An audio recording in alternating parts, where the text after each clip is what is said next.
Going on, RJ? How you been? Been pretty good. This remodel has been whooping our ass at work. I can't wait for Mm. those people to go. Um, What you're remodeling? they're remodeling the whole store. The whole store is getting a tune up, and it's been needed for a while. So, me and me and this girl I'm talking to, we went to school together, and we remember when the store first got put in that area. We was in elementary school. I'm Mhm. 30. She's gonna be 30 in November. So that should tell you how long some of that shit's been in that store. And it's like, oh, come on. Like this remodel should have happened a long time ago. But Yeah. better late than never. Yeah, Well, yeah. yeah, I feel you on that because we're getting some shit like that at my job. Like Hmm. they've been remodeling the bathroom on our floor for almost a year, and Almost a year. yeah, they basically where I work at without giving out too much information. You guys already know where I work at, but yeah, it, they really do not give a fuck about our department. Hmm. We're basically like we basically do all the work and we don't get paid enough for it. And they like to take their sweet ass time fixing shit for us. So yeah, they've been fixing our bathroom on our floor for almost a year, and we have to either go downstairs. There's actually a secret bathroom, like somewhere that we use occasionally, but I try to avoid bitching because I already know there's gonna be bitching from certain departments if we Yeah.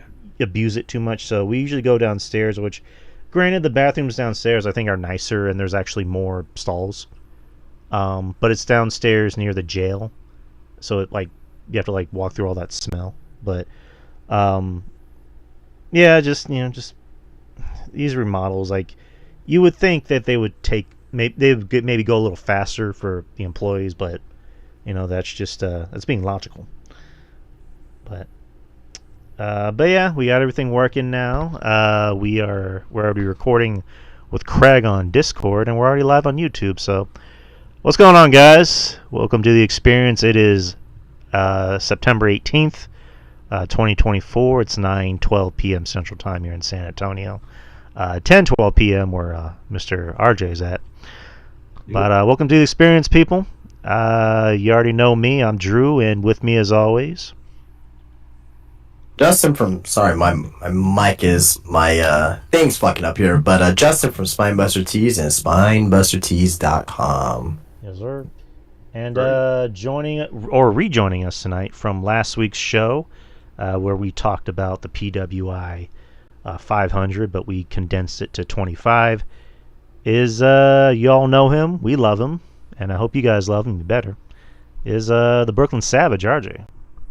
Right. Uh, one of the biggest freelancers, free agents of all time. Right.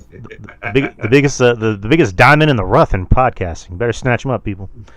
I hope you know because we want him here. We want him here as well. But how's everybody doing? How you guys doing? I'm good, man. I'm good, man. Can't complain. Life is life, and I'm loving it. So, Yeah, man. One of my brothers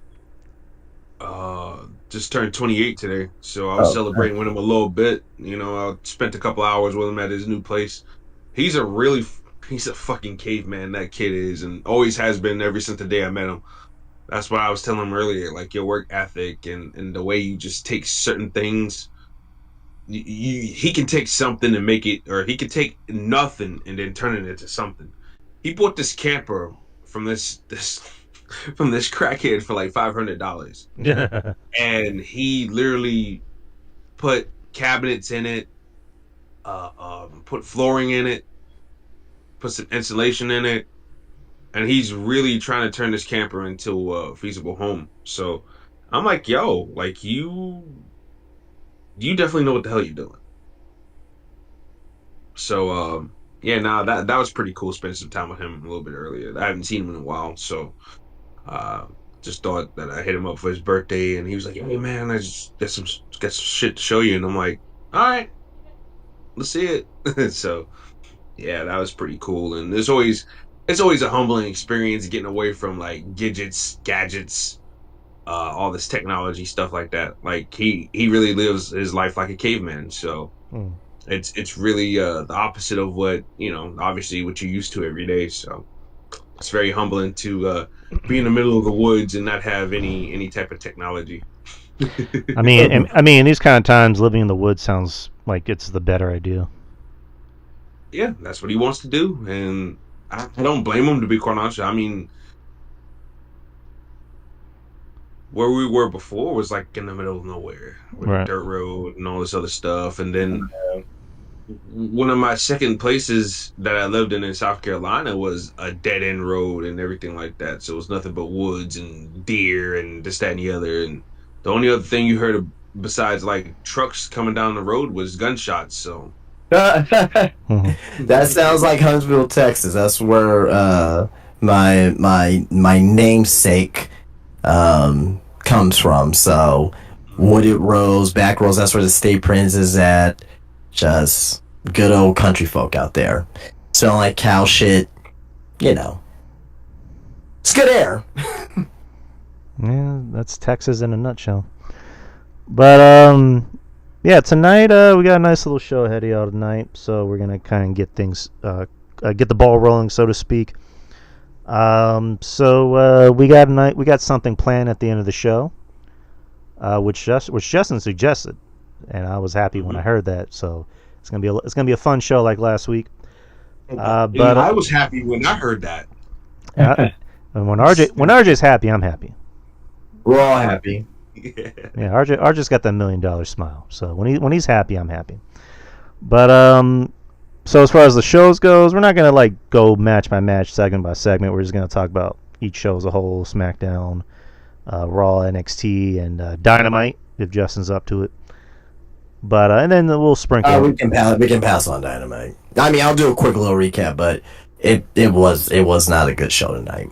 Okay, so SmackDown was last Friday, the premiere of SmackDown USA, which I don't know if you would call it a premiere because I think they've been on USA before, but you know what you mean. But new logo, Re-debut, I think is the proper term. Re-debut. There you go. New logo, which looks it looks weird because it looks like it just says Smack Sound.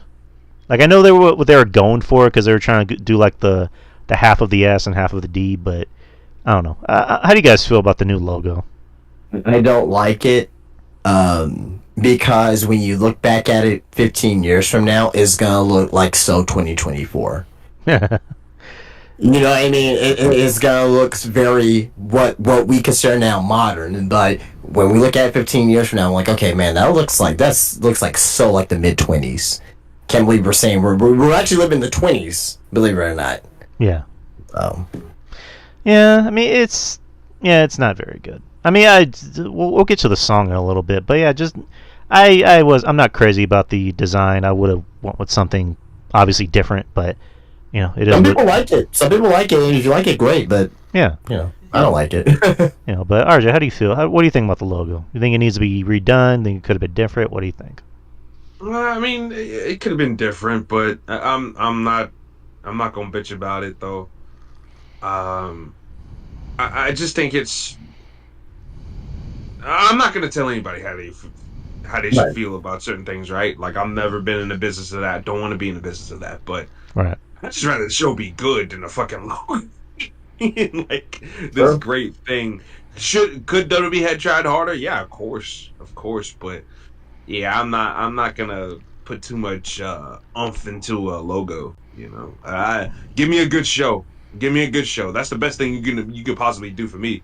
I a trash logo or the half baked logo don't really move me like that. But just give me a good show. That's all I care about. Right. Another thing people are bitching about is the theme. You know?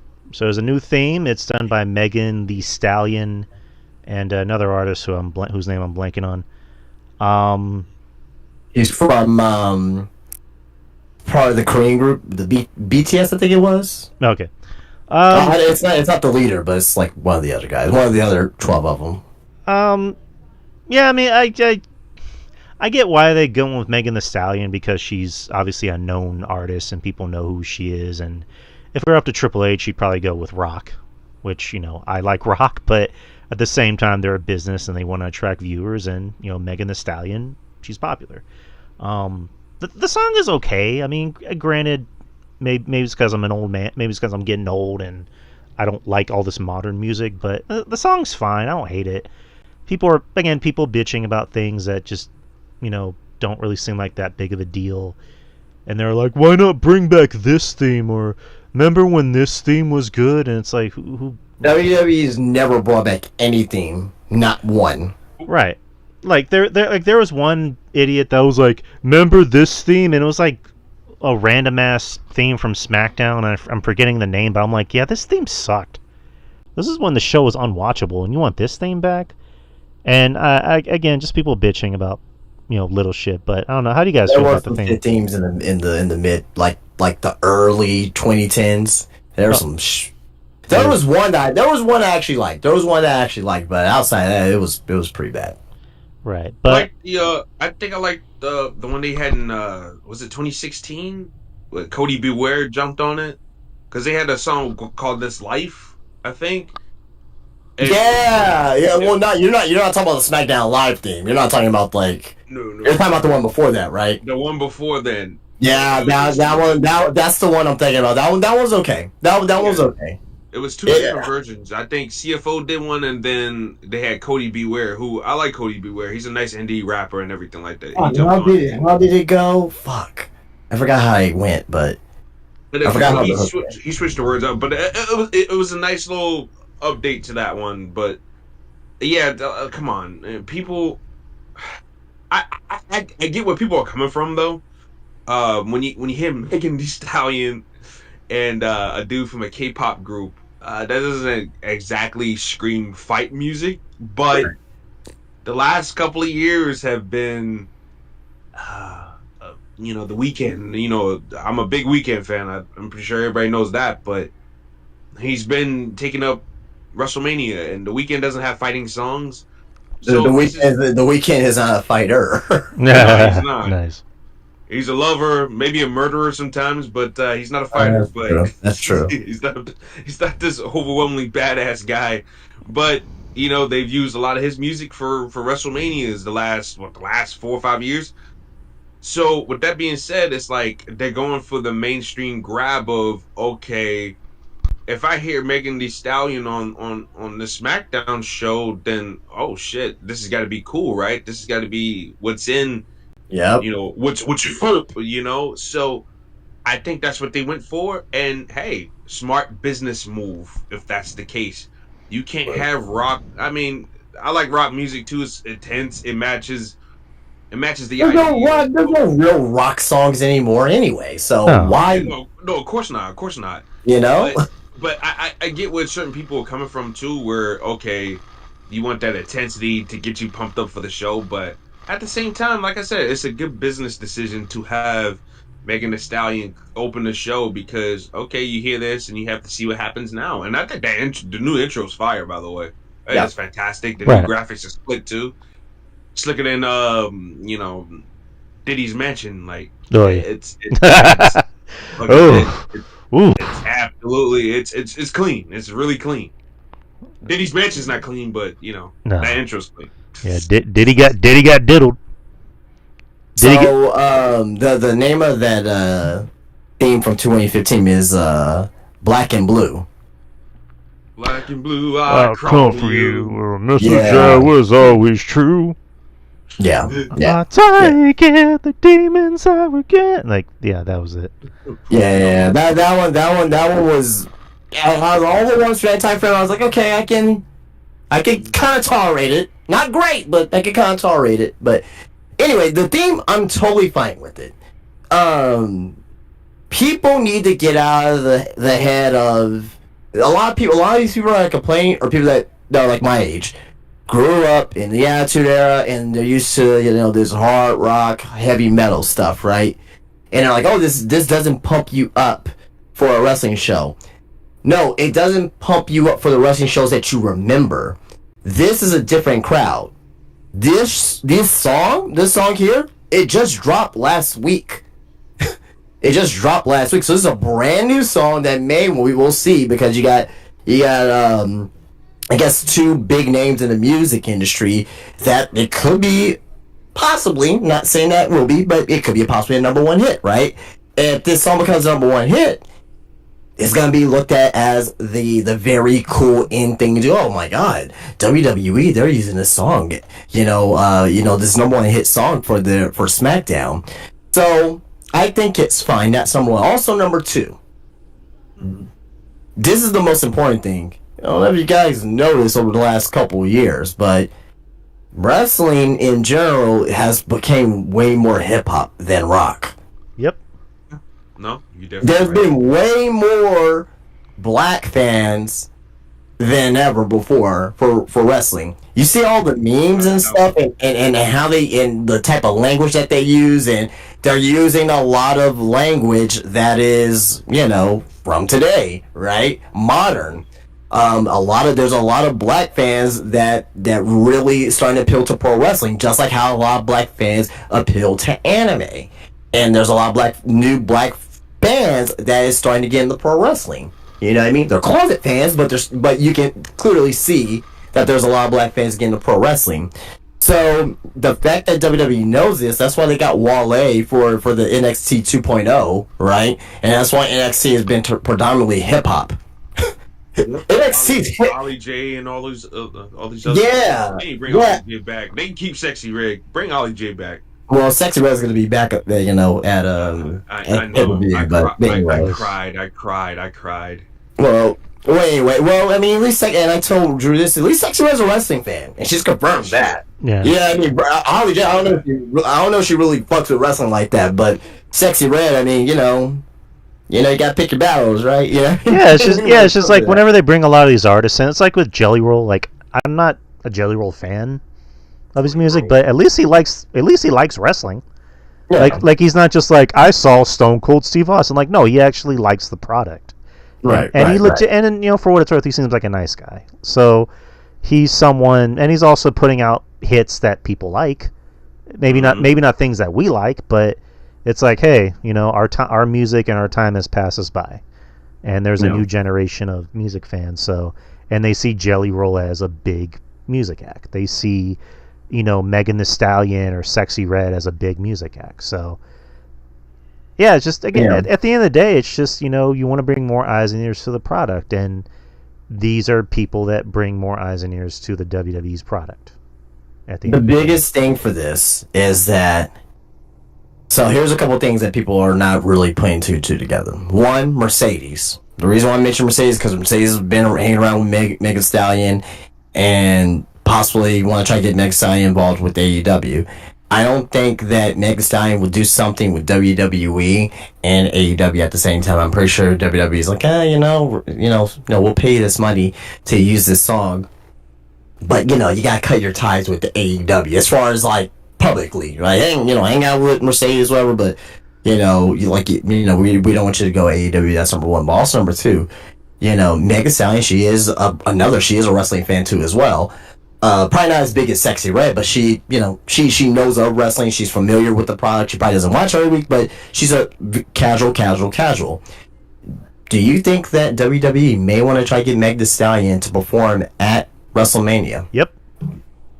Mm-hmm. No. You should definitely see that coming. If they get Megan Thee Stallion on at WrestleMania, more eyes and ears will be on WWE at that point.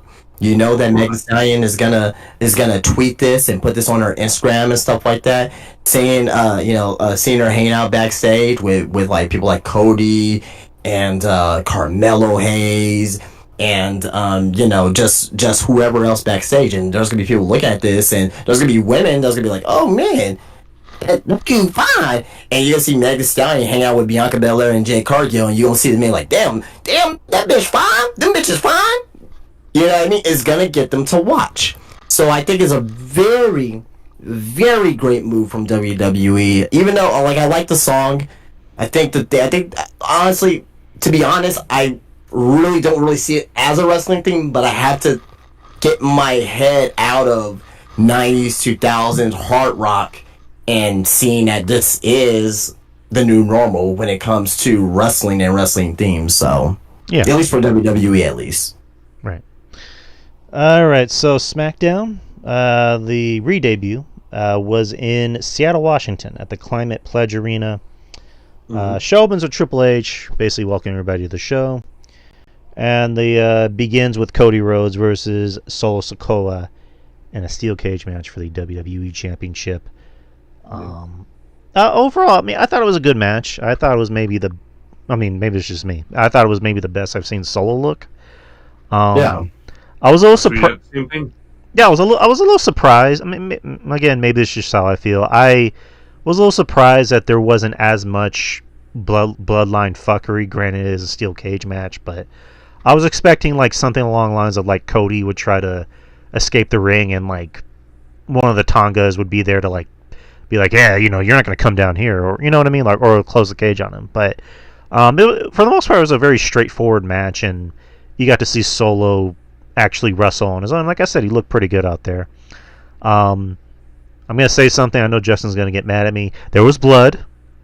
Granted, it went away after a while, but there was blood. I know, Drew, I want you to do this. If the blood, like, if you can't see the blood after a minute, if he sweats the blood out, you shouldn't call blood. Like, it was like if we see Drew McIntyre and CM Punk, I think that match should have like blood, but that no, we're not. I'm not counting that as like, oh, he got color. Yes, technically he got color, Drew. Yes. Where was it? Where was it at the end of the match? It fucking sweat off. It was on the mat. That's why I prefaced it as to saying he got blood, quote unquote. But nonetheless, it was still a very good match. Cody got the win with the Crossroads. The Bloodline came out and attacked Cody, and then Roman came out. Nice little shot of him coming to the ring and closing the steel cage and taking everybody out. And then he calls out Jacob. He actually, tells Jacob get in the ring. So him and Jacob Fatu have a nice little stare down, which everybody got hyped for. So that was pretty cool. And then Solo drags Jacob out of the ring, like no. So, and then Cody and Roman have a stare down, which they ended up meeting up at the end of the night. What's it called? Nick Aldis had a contract in hand for a match at Bad Blood, which would have been Cody Rhodes and Roman versus Jacob Fatu and Solo. Cody said, I'm done with the bloodline. This is Roman's problem. So Roman goes out into the ring. Says, all things change, or some things change, but not him. He's not the original tribal chief. He's the tribal chief. He's the only tribal chief. Says this show, his ring is WWE. Cody comes out, says it was your ring and was your WWE. Hasn't been since March, or not March, Mania. I mean, and then they throw down their mics. They look like they're getting ready to fight, and then the Bloodline comes out. The Tongas attack Roman and Cody from behind, but then they easily take him out. Cody then picks up the contract and signs it. I just liked how Solo was out ring talking shit. Like, he don't even like you. He's not even your friend. I don't like you. He don't like you. That was funny. Like a child. He don't like you. He don't even like you. He don't like your ass. But so it is going to be Cody and Roman versus Solo and Jacob Fatu and Bad Blood. So. Yeah, Bad Blood's shaping up to be a pretty big show. But overall, what do you guys think about the opening and the closing of the show? Opening and closing of the show? The opening match with the Solo and Cody, and then the Bloodline shit, and then the end of the show. Yeah, that was SmackDown. Yeah, that was the entire show. But going to specifics, I thought the match itself, I thought was a great match. Agree, I do think that's the best solo match. That's the best match Solo has had since he's been on the main roster. I mean, he looked really good in there. Cody, a lot of people thought Cody was going to do the moonsault. Glad he didn't do the moonsault. Save that for a bigger moment than just a SmackDown match. Roman coming out was expected, right? I didn't think anyone was really surprised by that. But unless if you're there in the audience, which is not a bad thing.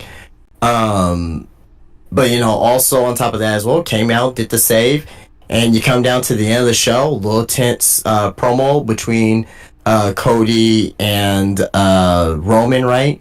And pretty much we get our match made for Bad Blood. And the only thing I got a question, because it's logic. And I got a question logic, as you guys know. Why would Cody take this opportunity?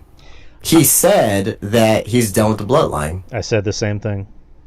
Why? This is your issue, Roman. Why did Cody take this position? Why? Because he's a dumb babyface. That's pretty much what it comes down to. He's a dumb babyface.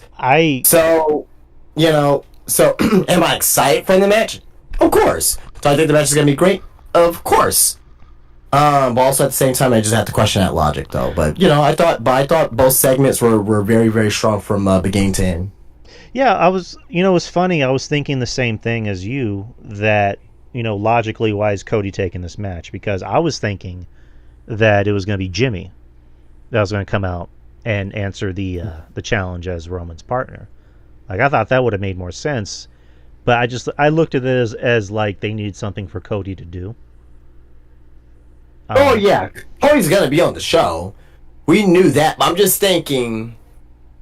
I don't question the match itself. I question the logic how it got there. Yeah. Why would you have Cody say that and then just turn around, an hour later to set up that match? You should have just went with you should have done something else. You know what I mean? You could have just had Cody say you know what? Clearly the bloodline is not gonna leave me alone, right? No matter what. Doesn't matter if Roman's here or not. I want them at Bad Blood. I'll do a 2-on-1 handicap match if I need to. Then have Roman come in and be like, hey, you know what? This is a family situation. I don't think you should be a part of it. But, hey, if I gotta team up with you to get at my family, so be it. You know what I mean? It's kind of like them joining together, which they ended up being. Take out the lesser of two evils, because Cody and Roman, they're not friends. They're not pretending to be friends. They still have they still have that feud against each other, right? For obvious reasons. But they're going to try to take out the common enemy, which is the bloodline. So, yeah. I think they could have went a lot better going in that direction. No, I agree. What do you think, RJ? Go, you guys. I thought the cage match was Solo Sikoa's best showing in quite a long time. I thought that the stuff with Cody and Roman was interesting. They had a really good promo segment.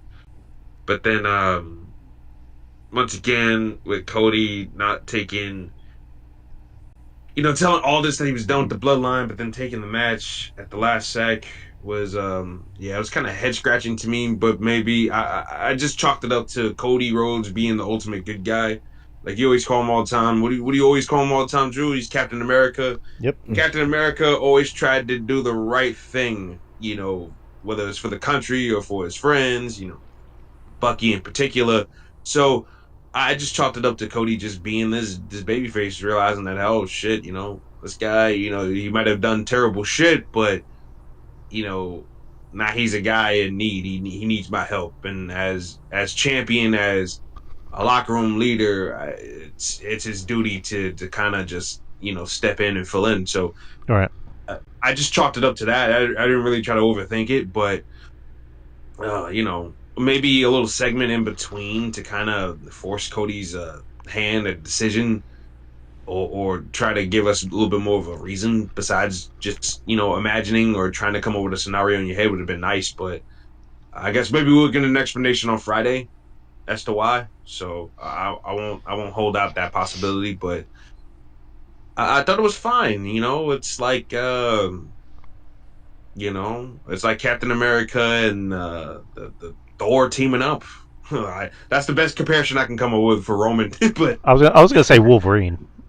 Wolverine. All right. I mean that worked too, but yeah, it's gonna be pretty cool to see those guys team up. That way we can get that out of the way, and then you can do the bloodline stuff at Survivor Series, strictly bloodline stuff. And I do not want Cody in War Games. That's for sure. No. If they're gonna do the whole Bloodline thing, let that be the Bloodline guys, and have Cody do something else. I got a suggestion. I agree. It should be Bloodline versus Bloodline, but let's say we don't get Jey Uso or Sami Zayn to come over because it seems like there's things that we can move around, and we'll talk about that in a second. But I'm gonna give you a second option. Mm-hmm. What if it is the Bloodline, the current Bloodline, versus Roman Reigns, Cody Rhodes, Randy Orton, and Kevin Owens? And the reason why I'm suggesting that is that this is where you will be able to turn Randy and KO inside of War Games.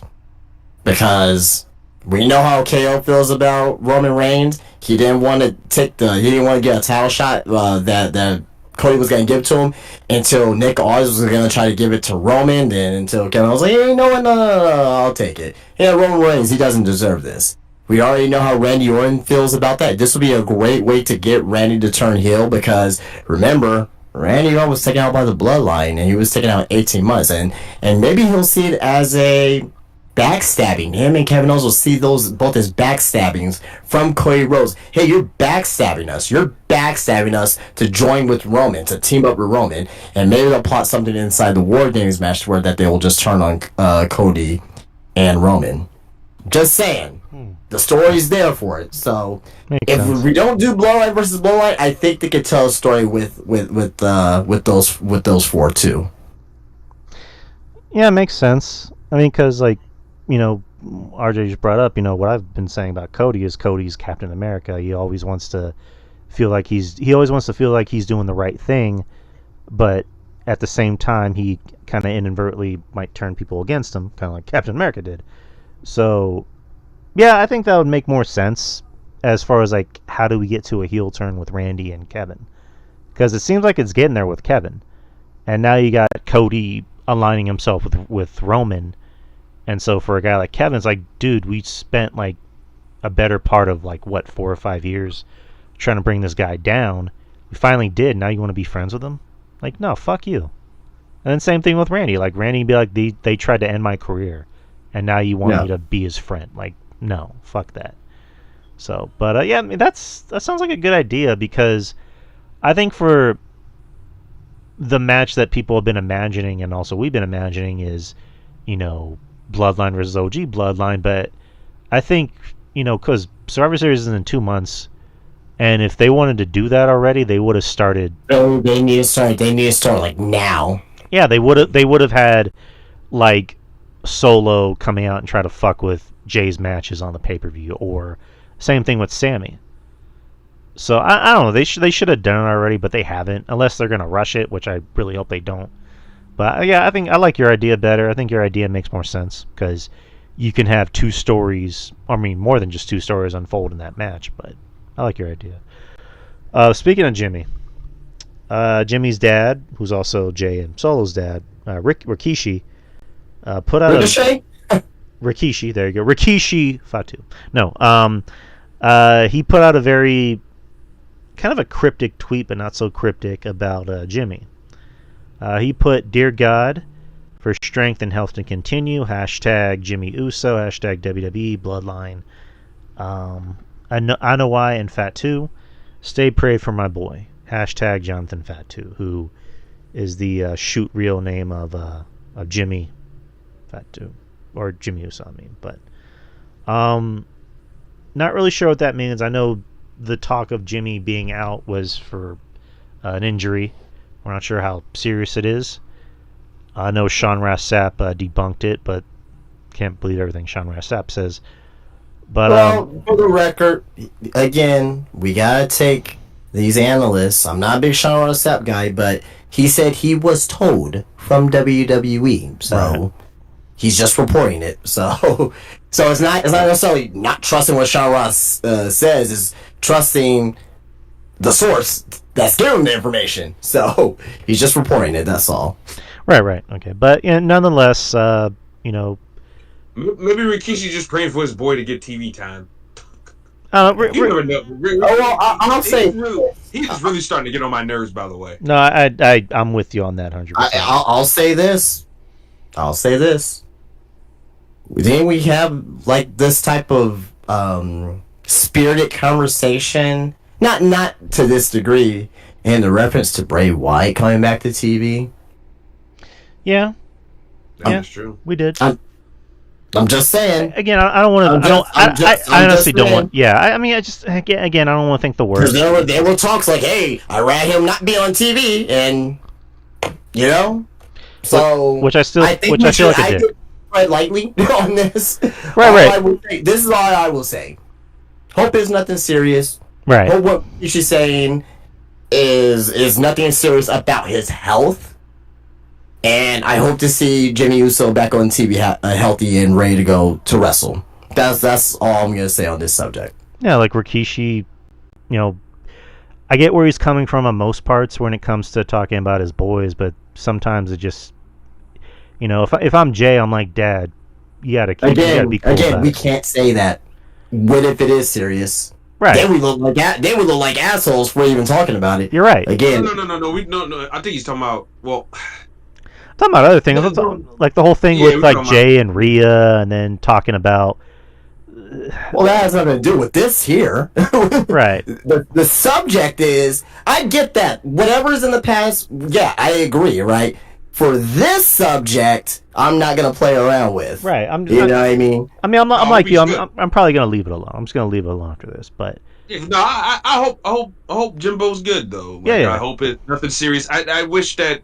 I mean, you have the right to your privacy, but I wish he didn't scare fans like that, though. That's true too. I agree there. I agree there. Because you put out something like that, it makes people like, oh shit, like is he dying? And that's the last thing we need right about now is another death in the wrestling business. But yeah, I hope Jimbo's good, and whatever's going on, I hope it's nothing crazy, nothing serious. Like you said, Bray Wyatt. Everybody was shitting on the dude, and I had to play damage control on his behalf on my show, in the past. So like, I definitely get it, but I just hope for the best, Yeah. Right. At the end of the day, yeah, just that's what we all wish for, is for everyone to be healthy and happy. More so healthy, obviously, but for the most part, like Justin mentioned, that was pretty much the show with the Bloodline and Cody. The rest of the show wasn't... had Andrade and Mella. They had another great match. Right. The rest of the show wasn't terrible, but it's just, a big chunk of the show was Bloodline stuff. Carmelo. It was, I'll be honest, SmackDown has been sucking lately. Right. Yes. Carmelo and Andrade had a match. It was their best. It was really good. Best really out of 5 series. Good match, and Andrade is going to face LA Knight for the title pretty soon. I think next week. Then you had A-Town Down Under versus Kevin Owens and Orton. Actually, I mean, it was kind of a funny segment where Kevin Owens had a mystery tag partner, but he couldn't find any. I guess his tag partner was late, which we already knew who was going to be, and it was a guy named Ricky, who in reality is a guy named Ricky Gibson? Mm-hmm. Yeah, he. I don't know if you know Ross from In the Clutch. Sounds familiar. The guy that does like the with his friend does the WWE reactions or whatever. 2 black guys. Anyway, he put it on Twitter like, "Hey, let's get this guy to 10,000 followers," and he got him 10,000 followers on Instagram. So that was a pretty cool gesture. Yeah, that was pretty cool. He actually follows. I think he started following a lot of people that were reacting to his SmackDown appearance because he follows me. Actually, I was already following him on the Spinebuster Tees account because I try to follow Andy, independent wrestler possible. So I was already following him. Not a flex or anything, but I just found it funny. So he's in a tag team called, was it Midnight Heat? Yeah. Mm-hmm. So good for Ricky. But he came out as Kevin Owens' tag partner, and then Kevin Owens got a notification from somebody working ringside saying he's here. And then Kevin Owens stuns Ricky, and then Randy Orton comes out as the mystery tag partner. But they won the match, and afterwards Randy and Kevin look into the camera and say, "We're sorry, Ricky." So, justice for Ricky. That's what we're here for. But yeah, that was SmackDown. So now we're gonna move on to Monday Night Raw. Monday Night Raw on September 16th was in Portland, Oregon, in the Moda Center. Portland's a pretty good wrestling town. I mean, that's Piper country. When it's hot, baby. Yeah, it's Piper country. They love their wrestling and they love their Portland Trailblazers. So they're a pretty hot crowd. Hey, from a New York Knicks fan, I can't get mad at that. You know what? That's dedication. I can't get mad at that. Yes, sir. The show opens with CM Punk pulling up to the arena and, of course, doing those one shots, which I adore. He comes to the ring and let's see, I have it right here. He says, "I'm at the point in my career where I'm wondering how many more matches do I have left in me. When I came back, I said I don't care. I didn't come here to make friends, but I didn't count on making a mortal enemy." Selling the injury, to his throat, where he's kind of talking in a raspy voice. But I don't know if it was just me that noticed that. And says Drew made a fatal mistake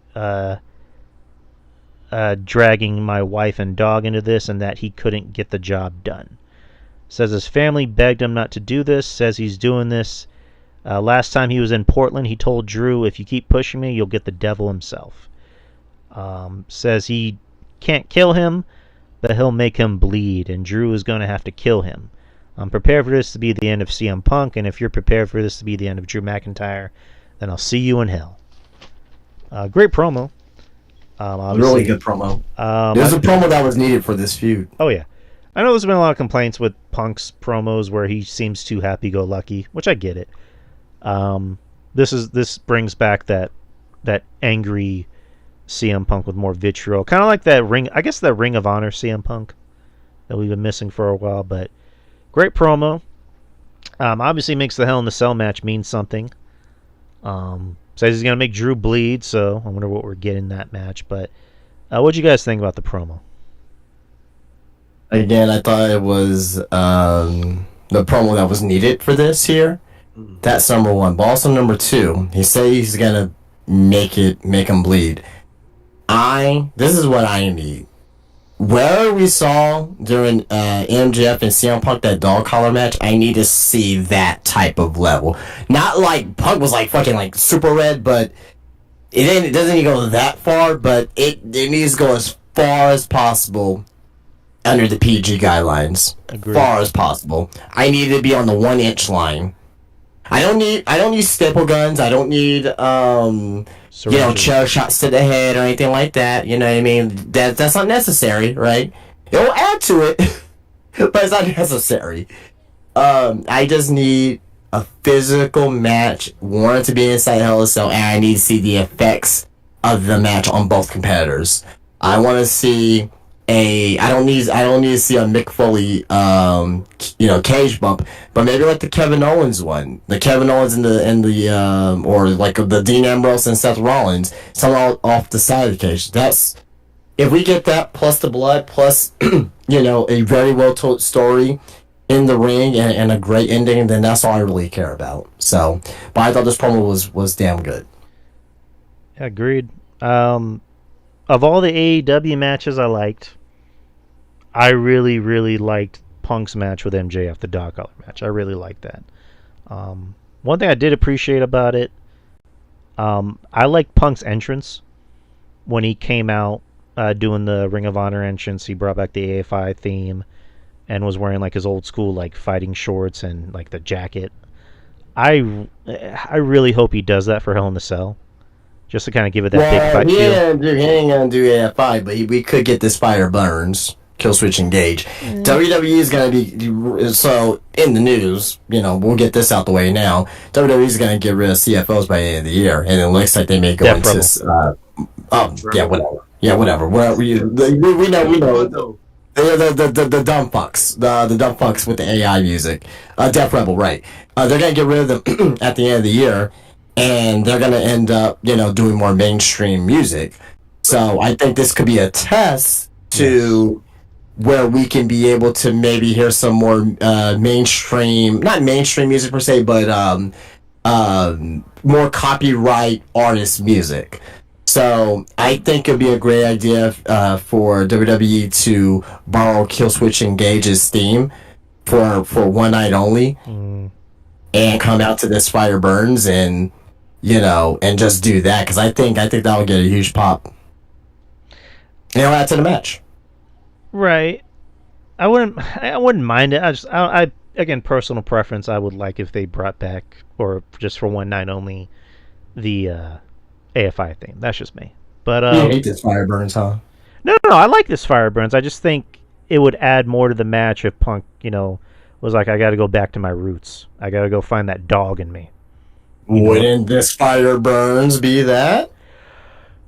Just saying. It'll be a contest, and I think the song the song itself, like the lyrics. Yeah. Yeah, you know what I mean? The lyric is more for this match. I'm not saying I'll be mad.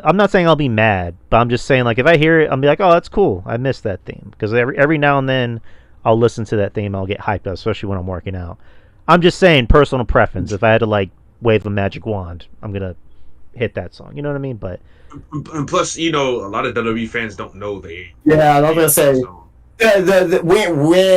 when it came on at Revolution, the AEW fans didn't really even know that song either. I can't imagine what the WWE fans will sit there. They'll just be sitting there like, oh, okay, what is this? Literally 3 people singing that song.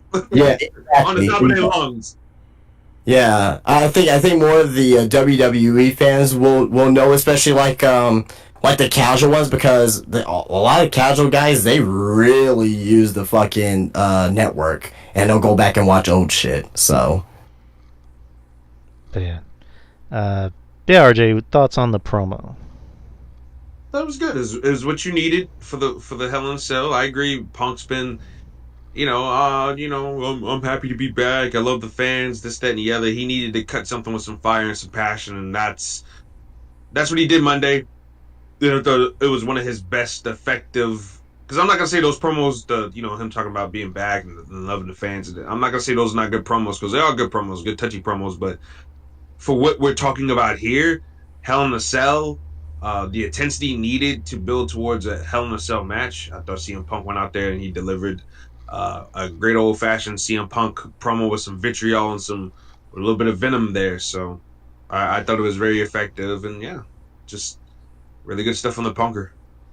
Yes, sir. Another pretty good promo later in the night was Jey Uso. I'm sorry. Jey Uso and Braun Breaker, where Jay essentially hypes up the match for next week. Mm-hmm. And then Braun Breaker comes out and says, Jay, pretty much that Braun Breaker, I didn't need help from my family. I didn't even need the name.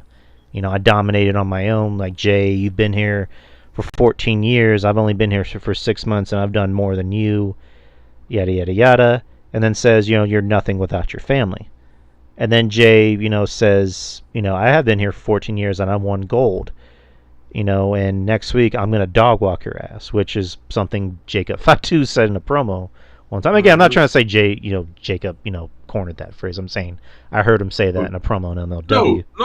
No. Jay is stealing from his family. Now he's stealing Jacob Fatu's catchphrase, because that was Jacob Fatu's catchphrase. Yep. Dog walk your ass for pulling the post. Yep. I thought that was cool. Yeah. I thought that was cool. Complete plagiarism. Stealing from his family. No good, Nick. And then says, your title run's going to be shorter than your NFL career. Or short and sweet, kind of like your NFL career. And then they brawl, and then Jay spears him, which, again, just... Jay should never do a spear, like, ever. No. Braun should stick to a spear, because when Braun spears you, it looks like it fucking hurts. You're damn right. I mean, it's a stiff looking spear, man. I mean, I don't even like. I mean, personally, I don't even like Roman. You don't like Roman spear? Ooh. I mean, again, Roman spear is fine. It looks like a running hug. It looks too pretty. No, a running hug is Edge. Oh my god. Yeah, Edge. I still never understood why he did a spear. Like, just what is it the DDT he did, the Edgecutor or Edgecution or... Yeah, education, yeah. I always thought that was better. Like, I don't know, but that's neither here nor there. But yeah, that was cool. And then later in the night, Braun attacked him in a hoodie, which at this point, I think they're just doing that on purpose to make people laugh, to have people come out in hoodies. There's possibly it's Braun Breaker. My God, you evil son of a bitch. I just like Jimmy Joe Tessatore's reaction when Drew came out and attacked Punk a few weeks ago. He was like, "That's not a hooded figure. That's Drew McIntyre in a hoodie." But how do you guys feel about old Joe? How do you guys think he's doing? Great.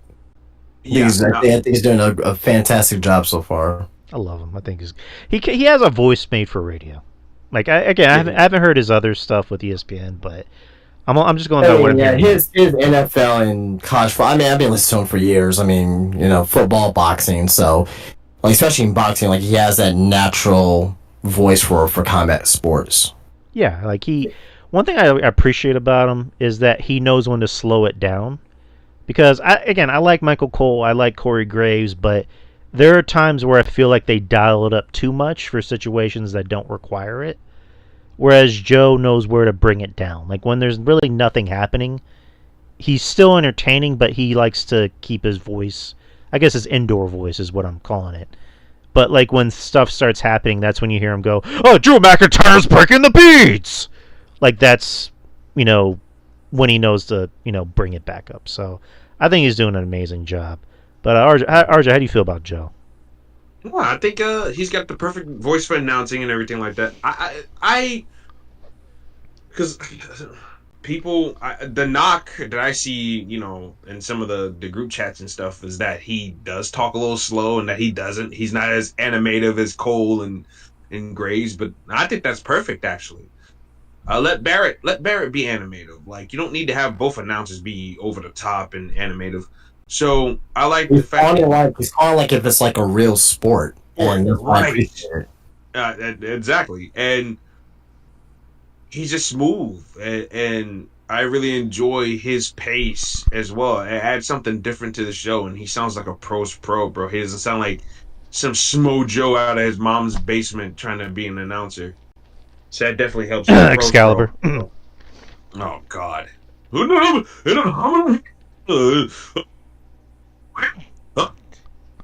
It's like, come on, man. Stop. God, but yeah, Joe's doing a great job. I mean, with this new era of WWE where they're in business with UFC and Endeavor and also ESPN to an extent, they want to treat this like it's a sport, and so far they're doing a great job. They brought in the new guy that took Kevin Dunn's job, and he's filming it like a team, like a sport. Lee Fitting.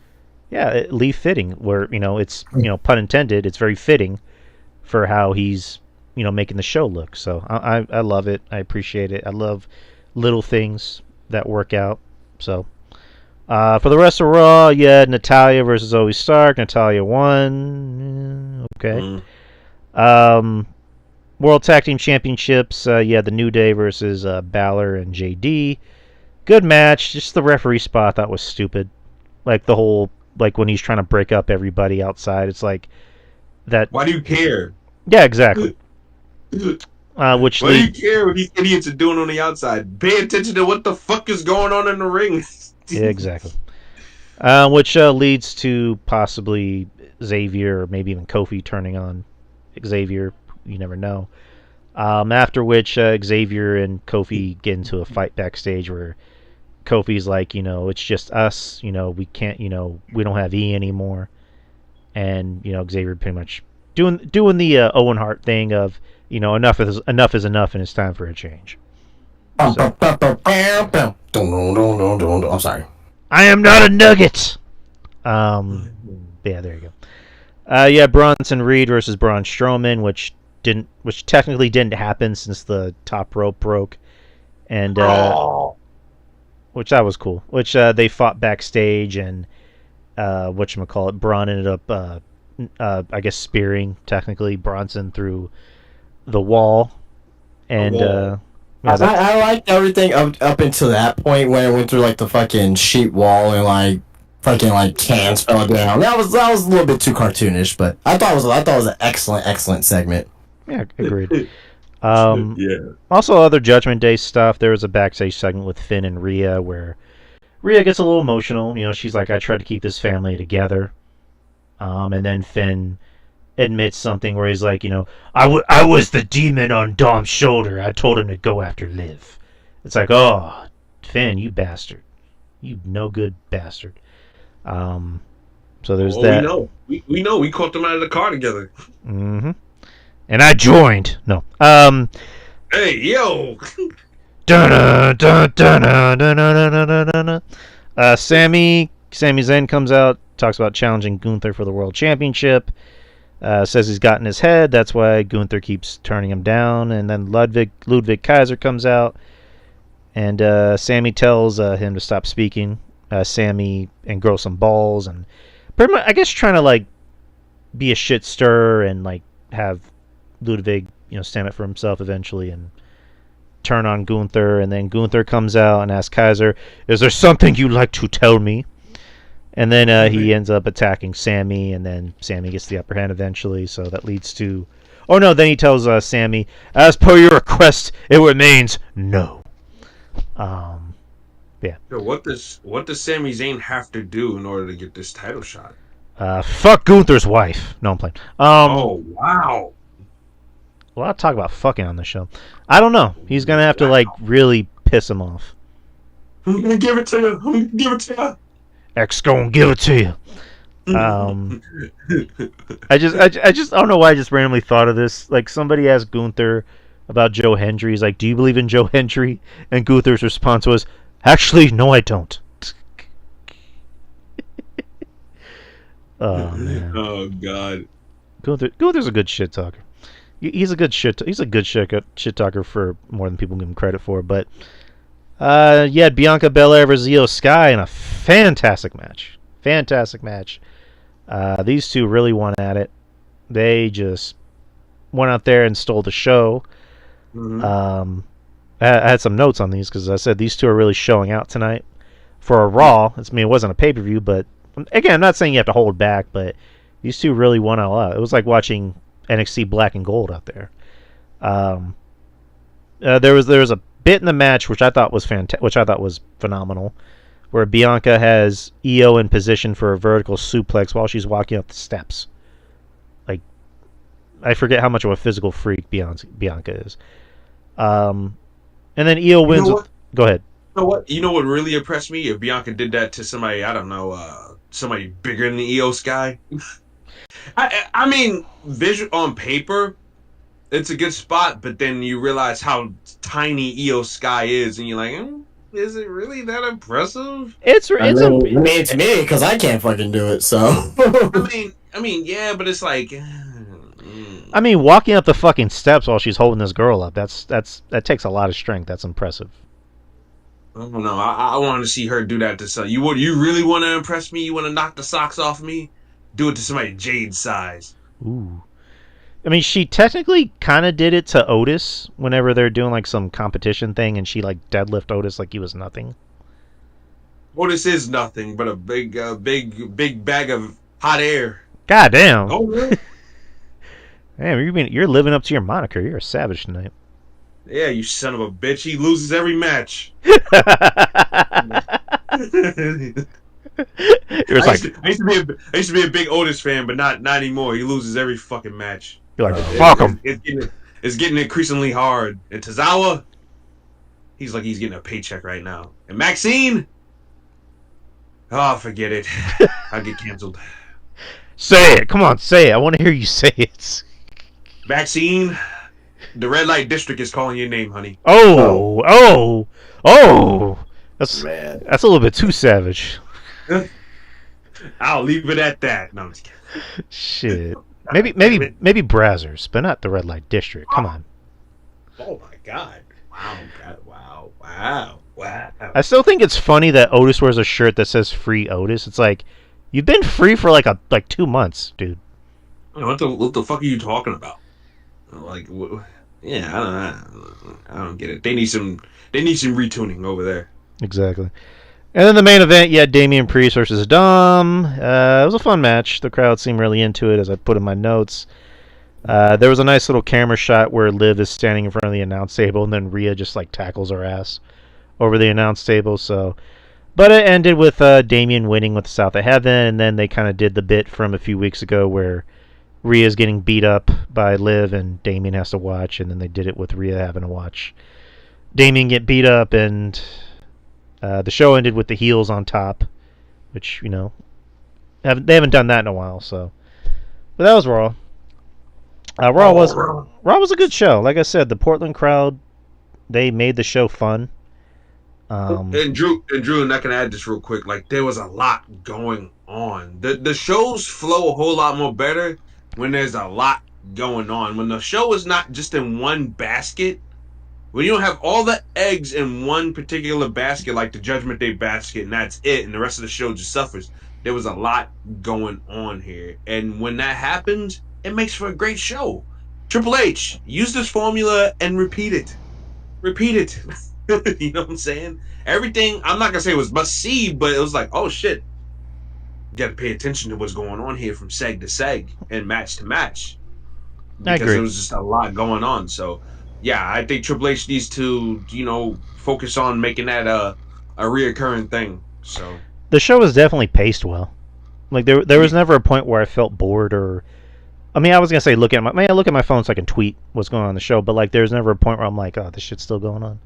So it was a really well paced show. It's gonna be interesting to see what happens when it goes back to 2 hours for those 2 months. I know DT and Casey were talking about it. How is this gonna affect like shows or house? Because I know they just did an announcement where they're doing less house shows, which I think is good. I think it's better to do less house shows. Same thing with the live TV shows. Like that means they are increasing ticket prices significantly, though. Yeah, true. Again, it remains to be seen. We're gonna find out in 3 weeks when they go back to 2 hours for the time being. But that was Raw. NXT. We'll talk a little bit about NXT. Again. Still good. I mean, NXT is always the best show of the week. Usually it's, to quote Jeff Lippman, it was delightful. This week it was delightful as well. Not this week. I thought Raw was better than NXT this week. Yeah, I'll agree. I still like NXT, but I liked Raw. Oh, no, I liked NXT, but I'm just saying, I thought Raw was the better show this week. There was more oomph to Raw this week. Not to say there wasn't any to NXT, but not as oomph as we expect. But the show opens with a contract signing. You had Ethan Page and Trick Williams. They, talk about the match in a few weeks in Chicago, which ends with Ethan Page doing a Razor's Edge to Trick Williams on the announce table, which that becomes something late in the night. Then you had Tony D'Angelo and mad at Hammerstone for not taking out Oba, so they have a match later, which the match ends in a count out because Tony is unsure of himself. He's scared. He admits he's scared of Oba. And then it gets resolved later in the night by Rizzo, which I don't know, like to me a storyline that's that deep, I would assume it'll last a little longer than a night. So I don't know, that's just me. But it's a story. So basically what they did was that instead of spreading the segments that they were probably going to start out for like a week or two, they just put it on because the family got like 3 segments that, plus whatever happened out there the entire night. So I'm okay with it. I'm not trying to. I mean, Cody and Roman teamed up at the end of the night, and that was one night. Yeah, and that was kind of dumb too. That was kind of dumb too. So yeah, I'm just saying that's what WWE does sometimes. So I don't know, but and then again, it was good seeing it. Go ahead. I guess they didn't want to stretch out his emotions from week to week. I guess they just wanted to get it all out there, all in one swoop. I thought it was very heartwarming and everything like that. The way they paced it, and like even when he lost the match, you could see like his confidence dwindling. So it's not like it was a thing that was all of a sudden, but it's been going on for weeks now with him. Like his confidence, he's not the same oomph, macho Tony D. So I thought what they did last night, I thought it was really good, but maybe they could have stretched it out, maybe. But then again, Obafemi is coming up on being the longest reigning champion. Maybe they don't want to wait too much longer because of the fact that I think Tony D, especially after what they did last night, I think Tony D has to beat the guy Yeah, to beat Obafemi now. He has to. yeah, I think so. You already Makes sense. you tore down his character. Now you got to build it back up. Now if he loses again, then that's it. That's it for Tony D. Unless they do a fucking character change, which I know a lot of people would like. Me myself personally, I don't mind Tony D. I think he plays the I character would well not. and everything like that.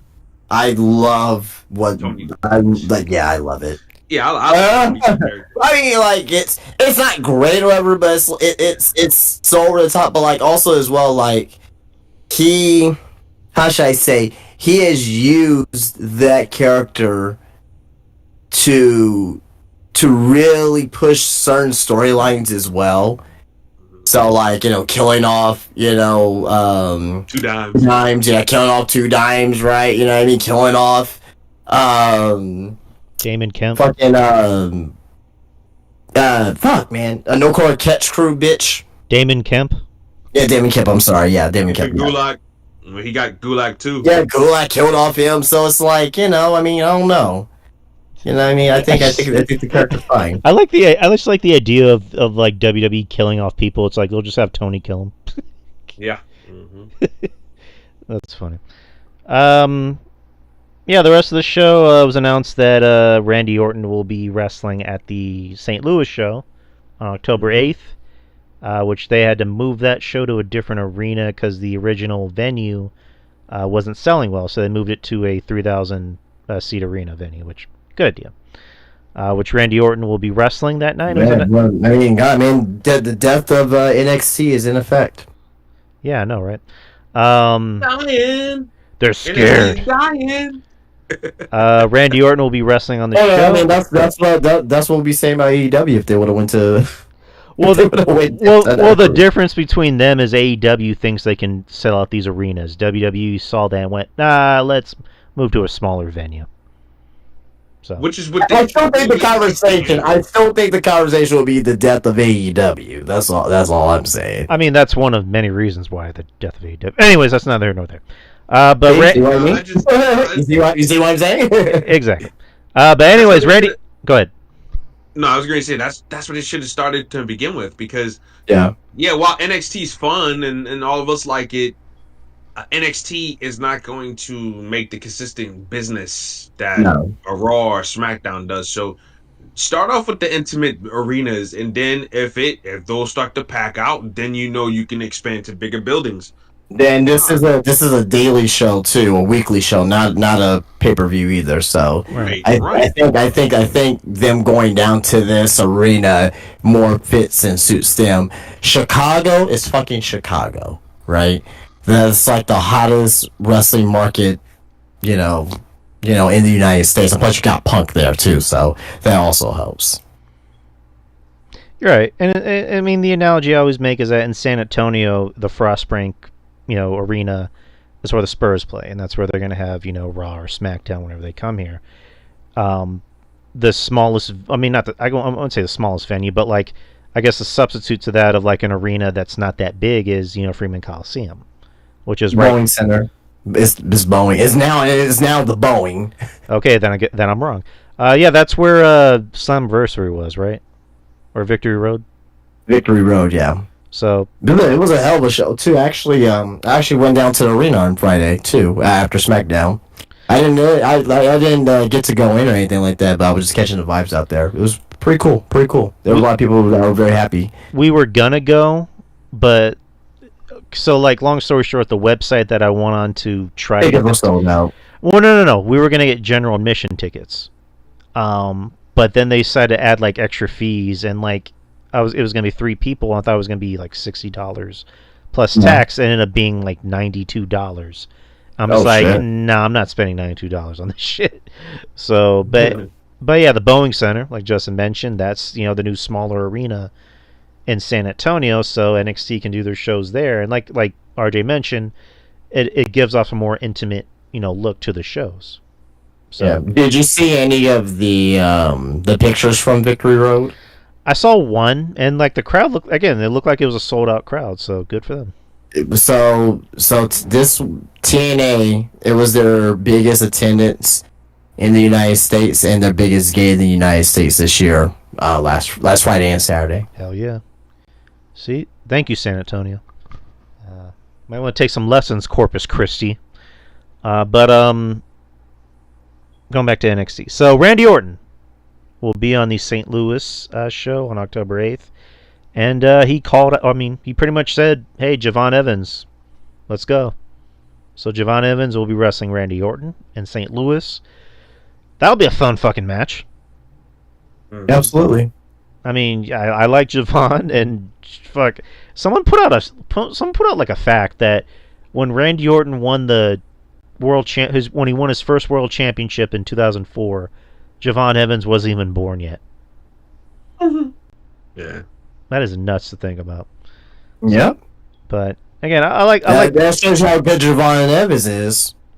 Yeah, Javon Evans is really good, and the fact that he gets to wrestle Randy Orton on a national television show is gonna be nuts. It's gonna be nuts. That means that WWE's putting a lot of trust in him. Yeah. Mm-hmm. But RJ, how do you feel about Javon Evans? I don't think we've talked about him before. My boy is bouncy. I like Javon Evans. I've had my eye on him since he was in DPW, so I knew that this kid had a lot of bounce and potential. If he stays injury free and stays out of trouble, I think he can do something. He can definitely be something for them down the line. I get a little concerned though because of how young he is, and we've seen it in past when you give somebody too much too soon, sometimes they don't know how to handle it. I.e., Saraya, Leo Rush, and a couple of others, you know. But nah, he seems to have the right attitude, and a lot of people like him and everything like that. He's easy to deal with, from what I understand. So that's good, especially for somebody his age, and of course, you know, color. So I just think that Javon Evans is on I'm not gonna say the fast track, but he's on a nice track to being a superstar, as long as he keeps his eyes open and his ears open as well. There's no reason why he can't be an asset to them on the main roster and stuff like that eventually when the time comes. But I like him a lot. I think he's a great wrestler. I think he's very very innovative, does a lot of the high flying stuff, but he puts his own spin and take on it, which is, if everybody in the mom's going to do flips and shit like that, like the thing that I want the most is, okay, how can you make it a little bit more different than what Ricochet or Osprey or everybody else does? And Javon Evans has his own twist and take on certain things. So yeah, definitely helps him stand out as far as that goes too. So yeah, I cannot say anything bad about the dude whatsoever. I'm a fan. A lot of people are asking, like, when Ricochet left WWE, oh, you know, how come, you know, WWE doesn't want to, like, try to keep Ricochet? Well, you already got Javon Evans. You got a younger, who's going to be way more athletic, and he has way more charisma already than Ricochet. Why would you want to keep Ricochet? Agreed. Yeah. Ricochet's also 35. Like, what else can you get out of him? And again, like, Ricochet. Well, I mean, he's not old either, but I'm just saying, in comparison. No. It's kind of like what I mentioned with Camille. Like, why would you want to have Camille in WWE when you already got, like, Raquel Rodriguez and Jade Cargill and Bianca Belair? Like, do you need another one of those same type of women? No, plus Camille can't talk either. Y'all heard that girl cut a promo for more than 5 minutes? More than 5 seconds, you know what I mean? So, I'm agreeing with you. Like, you wouldn't be able to talk with her, you know. If she was given the gift of gab and get, you know, fucking wrestling promo classes from The Rock and Dusty Rhodes, like, she still couldn't even fucking cut a promo. She's terrible at cutting promos. I'm agreeing with you. Like I was gonna call him Malachi. What was his name? Malachi in the Indies? Tommy End. No, yeah. not Malachi Black. I'm talking about Javon. What was his name? Jay Malachi. Jay Malachi. There you go. Like, I'm not gonna sit here and like shit on Ricochet, but like, as far as like what he has over Ricochet, it's youth, and he can also talk. Like, Ricochet had the moves, but Ricochet couldn't talk. He couldn't talk to save his life. I'm pretty sure he would say the same thing too. But yeah, just, you know, I keep wanting to call him Malachi. Jesus Christ! Like no, Javon. Like Javon is on the fast track to becoming something big for this company. What that is, I don't know yet. We don't know yet. Yeah, just And another thing I like about him too is that, and Drew, you and I could probably appreciate this a whole lot more considering that we're fans. But I like the ad libbing he does, like Right. Spider-Man. you know what? Sure. It's funny you say that because like me and Justin had a conversation about this a while ago. That when he talks, he just sounds like he's having a conversation.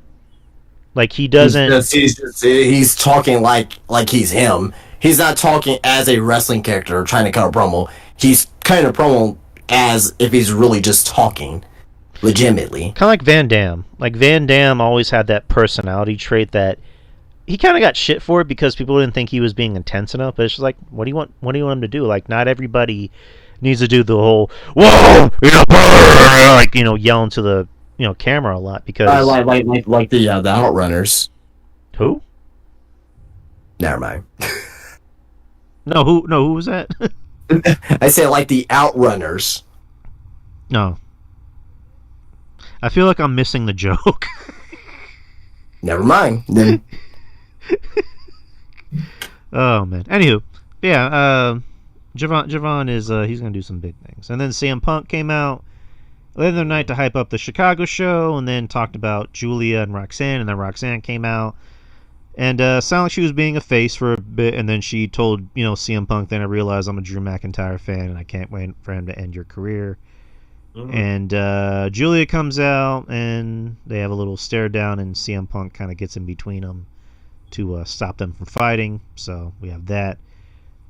Later in the night, they still needed to get the contract signed for the championship match between Paige and Williams. RJ's favorite basketball player, Tyrese Halliburton, comes out Oh my god. to make sure the contract signing goes the way it should. And then he says, wait, I got one more thing. Hit the song, and it's CM Punk. CM Punk, says I'm going to be the special guest referee for the match. So there's your what I'm assuming is going to be the main event of the premiere episode on CW. yeah, I wonder who's gonna win that one. You never know. You never know. Somebody might make their debut in the company after the match. You never know. But that was NXT. Again, NXT, good show overall. Let me just kind of skim through the rest of the show, and then we'll get to the meat and potatoes of tonight. Lyra Valkyria and Tatum Paxley defeated Wendy Chu and Rosemary. Like I mentioned, Hammerstone defeated D'Angelo by countout. Zachary Wentz came out and showed the footage of Wesley attacking Trey Miguel. What else happened? Fatal Influence came out. JC Jane wrestled Lola Vice. Lola Vice beat her, and then they beat up Lola Vice, and Jada Parker came out to even the odds. Eddie Thorpe defeated Ashante the Adonis. I like Ashante the Adonis. I'm loving his character work. Me too. I love this dude, man. He's I doing love him. fantastic work. He does fantastic work, and Shawn Michaels is getting him right. You know what I'm saying? He's understanding the character, and he's doing the little stuff that I'm not gonna say he's gonna be memorable for years to come, but making him he's added aspects to his character that he can become memorable from week to week, if you know what I mean. Like the giving the girl the roses and this, that, and the other. Him having signature ways of playing people and just talking to people and stuff like that. I like him. I like him a lot. And I said it from the get-go. I'm like, this dude has something. If he can piece it together, he could be a nice mid-card player for them. Agreed. Mm-hmm. And then, Thea Hale and Riley Osborne talk about the situation with Ridge Holland. Riley Osborne's going to face Ridge Holland next week. And, oh yeah, Ren Sinclair. She was told by Charlie Dempsey, make a name for yourself. And then she goes up to Kalani Jordan and slaps her and says, there, I made a name for myself. So she has the Women's North American Champion in her crosshairs. Javon Evans and Cedric Alexander defeating No Quarter Catch Crew. Miles Bourne and Tavion Heights. Brooks Jensen defeated Deion Lennox. What else happened on the show? Yeah, that's really about it. That's pretty much the whole show on NXT. Again, good show. Justin, can you do a quick rundown for Dynamite? No. Okay. It was that bad? I didn't see the show yet. Look, I'll just say this. You started the show with Orange Cassidy versus Chris Jericho. Oh my god, yeah. No, you're right. You opened the show with it. The only thing I will like, I'll say is the Moxley angle that they did with Moxley and Darby Allin and, this, I'll also call him the Blackpool Combat Club for now, being up on Private Party and, Mox breaking Isaiah's hand with a hammer, getting him good heat there, and Darby coming out kind of promo on Moxley. I like that. Still don't understand why they're going up against each other, but that's not near here nor there at this point. But Dynamite, skip it. You got Grand Slam next week. That's probably gonna be the show to watch. But even at that, it's like you got Moxley versus Darby, which it was originally supposed to be Darby versus Danielson, but now they're gonna do Danielson versus McGuinness, which is fine. Yeah. But the logic getting there is fucking stupid. They're gonna try to build Darby up to take the title off of Danielson at Wrestle Dream, both in Washington. So they're gonna be both in their home states, face off against each other. So that could be a possibility there. But I think they're running Darby. I'm sorry. I said that was one I definitely had a couple weeks ago. I was like, he's either facing Swerve or he's facing Darby. Oh well, yeah, Swerve's done for now. So yeah, right. So Darby's the next man up as far as I think they're gonna put the title on Darby at Wrestle Dream, which I'm not against. Same either. I like Darby Allin. Some of the he does a lot of shit, but he's the Jeff Hardy of this generation, but even to the 10th degree power. That's the way little fans, when like the fans paint their face, and a lot of my AEW figures they get sold. I sell a lot of Darby Allin figures. I really do. I got two myself. Yeah. So yeah. It's fucking great work. But before we get into the bus flip, I'm just gonna do a super rapid fire quick news segment because I'm not gonna talk about this next week. So WWE is bringing back Saturday night's main event. It's gonna be on Saturday, December the 14th, on NBC.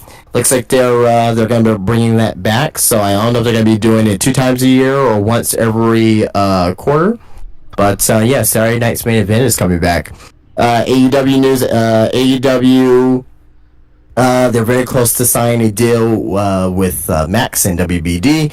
Apparently, it looks like they may be having a deal for I think it's like over $150 million a year for a 4-year deal for $500,000.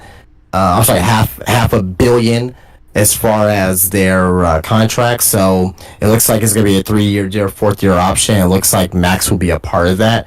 That's all coming from recent sources, including Dave Meltzer, including that sources indicated in the past week that AEW Rampage will not be continued with the new Mia Rights deal. The 3rd show likely will be called AEW Shockwave. Will be be shopped around Fox. So it looks like AEW Shockwave is going to be a thing. So just real quick on those 3 things, any quick comments on Saturday night's main event or the AEW contracts as far as going on with their TV rights? For the main event, I think that's pretty cool. That's coming back. Granted, it's probably like every other month, but not like every month. So cool. The AEW news, I just kind of want the news to happen already. Like, just kind of get it out of the way. Yeah, I agree. I think it would be. I think this is as close as it's ever before because now they got, things as far as like AEW Shockwave, as far as being filed for trademark and all of that there. So. Right, and like I think it would be pretty cool if it did go to Max, just so like, I mean, I don't know the specifics of the deal. Like, is it just going to be replays on Max, or is it going to play live on Max, or whatever? But It's mainly gonna be for the pay-per-views, I believe. Okay, then like, I guess that's okay. But yeah, I again, believe. I'm not 100% sure, but that's what I'm assuming. but I think either or, like pay-per-views and also the TV shows, I think would be a better deal in my opinion. But uh, yeah, that's just how I feel. Yeah. RJ, quick comments on either one of those.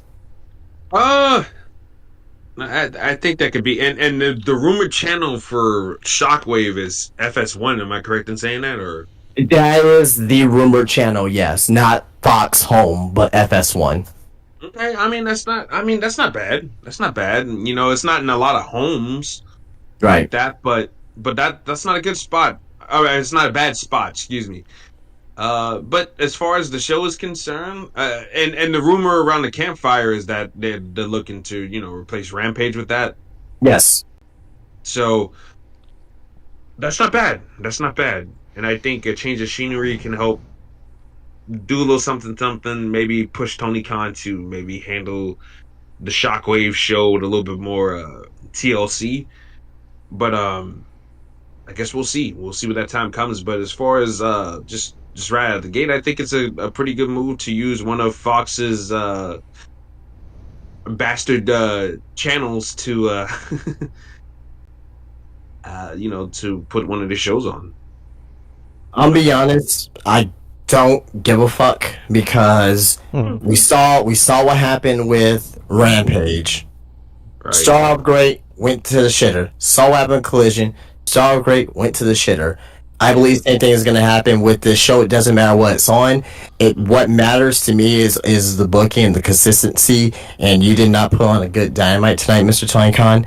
So at the end of the day, with this here, I am not very confident in this here. So you can get all the money that you want, and good for AEW because you're getting the money. You know, I won't be upset if you got money thrown at you. That's number one. Number two, you got to book. You got to book, and you're not doing that consistently the right way. So I can give two fucks about it. So yeah, no. Moving on. That's why I threw in that TLC comment. He's got to treat that shit with some tender love and caring, because if not, then like you said, bro, it's gonna go to the shitter just like the other shows. And I think another thing that hurts them as well is that they try to cram it all in one night by trying to tape it. Don't they tape Dynamite? Okay, they have Dynamite, but don't they tape Rampage and Collision afterwards? Collision's live. Collision's live, but they Live. tape Rampage and Ring of Honor after that, right? Yes.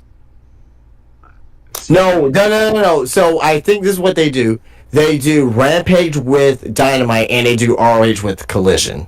Okay. All right. But see, even that, like, it's like just focus on doing one show at a time, bro. Like, I agree. I think that hurts them too. Is that maybe because he's bunching them all up in a couple of nights, that maybe he doesn't have time to have fresh ideas. And I'm not trying to give him excuses, but it's just like, dude, like you might want to stop doing that though. Right. All right, moving on. Josh Alexander reveals he's going to be a free agent at the end of the year. We also have Adam Cole. He was backstage at AEW All Out, but he wasn't ready to. Obviously, he's not ready to come back. Dan Garcia has not re-signed with AEW as of yet, and also on top of that as well, WWE is trying to sign Danny Garcia, and there was one particular quote saying that from Ibu, who I don't like whatsoever, but from Ibu, yeah, he's one of those guys, just the biggest AEW cockwriter. But he said that WWE is horny, I quote, horny to sign Daniel Garcia. Anything on these contracts that are coming up here, or situations with Josh Alexander and the Dan Garcia and the Adam Cole situation and when he's coming back? Justin, did you hear the quote that supposedly Triple H said that Daniel Garcia has the chance to become a better technical wrestler than Bryan Danielson and Roderick Strong put together? Apparently, he didn't say that. He said he didn't say that, but he was basically saying that he has the potential of being a great technical wrestler like a Bryan Danielson and a Roderick Strong. That I agree with. However, I see Garcia more closer to Roderick Strong than to Danielson. You know what I mean? Roderick Strong, great wrestler. Daniel Garcia, damn good wrestler as well, but no fucking charisma to save his life. So, except for that dance, that's it. yeah. I mean, the only doing that, which I'm cool with. But, the only charisma that Roderick Strong had was saying "Adam." Like that was his only charisma. Josh Alexander, I'm kind of hot and cold on him. I think he's like a mixture of Charlie Haas and Shelton Benjamin, as far as intensity goes. But kind of like Charlie Haas and Shelton Benjamin, doesn't really have any personality. I thought it was funny when Joe Hendry said. You know what? I disagree with that. I thought it was funny when Joe Hendry called him Wish.com Kurt Angle. I vehemently disagree with that. He has he doesn't have like an over top personality, but during his run with the TNA Championship, yes, he's shown character layers, that he didn't have before. He was with Ethan Page, so he can go into that depth. Is it great? Is it monumental? No, but I don't think he's like that boring. He's not. He's better than fucking Daniel Garcia. Yeah, he's better than Roderick Strong. So, I mean, is WWE horny to sign him? Is that the question? Is that the real question? So we'll see. Again, he'd be an interesting pickup. Go ahead. Who said he was going to WWE? So I don't know. As far as Adam Cole goes, like RJ, I know it's your boy and everything, but this dude can't stay healthy ever since he got to AEW. Who you telling? Oh, just like again. I agree. We gotta, Drew. You know me. I'm not one of those wacky, crazy fans. Like a spade's got to be a spade. You got to call it like you see it. Adam Cole has been injury prone since leaving WWE. Yep. He's been injury prone, and it's not like he's been doing crazy, chaotic shit. It's been freak accidents, and I think it's freak accidents because either he has an undisclosed medical condition that we don't know about, or B, he's not working out. He's not taking care of his body. Or eating a sandwich. Something. Oh, come on, man. Or he's not giving Britt Baker a cockbeak sandwich, according to other people, because they Splitsville, according to other people, allegedly. But that has been trained on social media, but yeah. Yeah, but I mean, Cole, his run in AEW has been a disaster. It's been a disaster. Mm-hmm. So I mean, I don't know, bro. Adam Cole's got to look at himself in the mirror. Like I said, I don't know what's going on with the dude. How you go from Ring of Honor to NXT and you drop a lot of muscle mass. I hope there's not like I said, an underlying, undisclosed medical issue that we all don't know about. Right. You can never know, but it's just like the Cole, like, doesn't look like you're taking care of your body, man. And I don't know. It just to me, when he walked out the door in WWE in 2021, that was pretty much the end of Adam Cole as we know it for right now, because it's just the dude he's out of the game more than he's in it.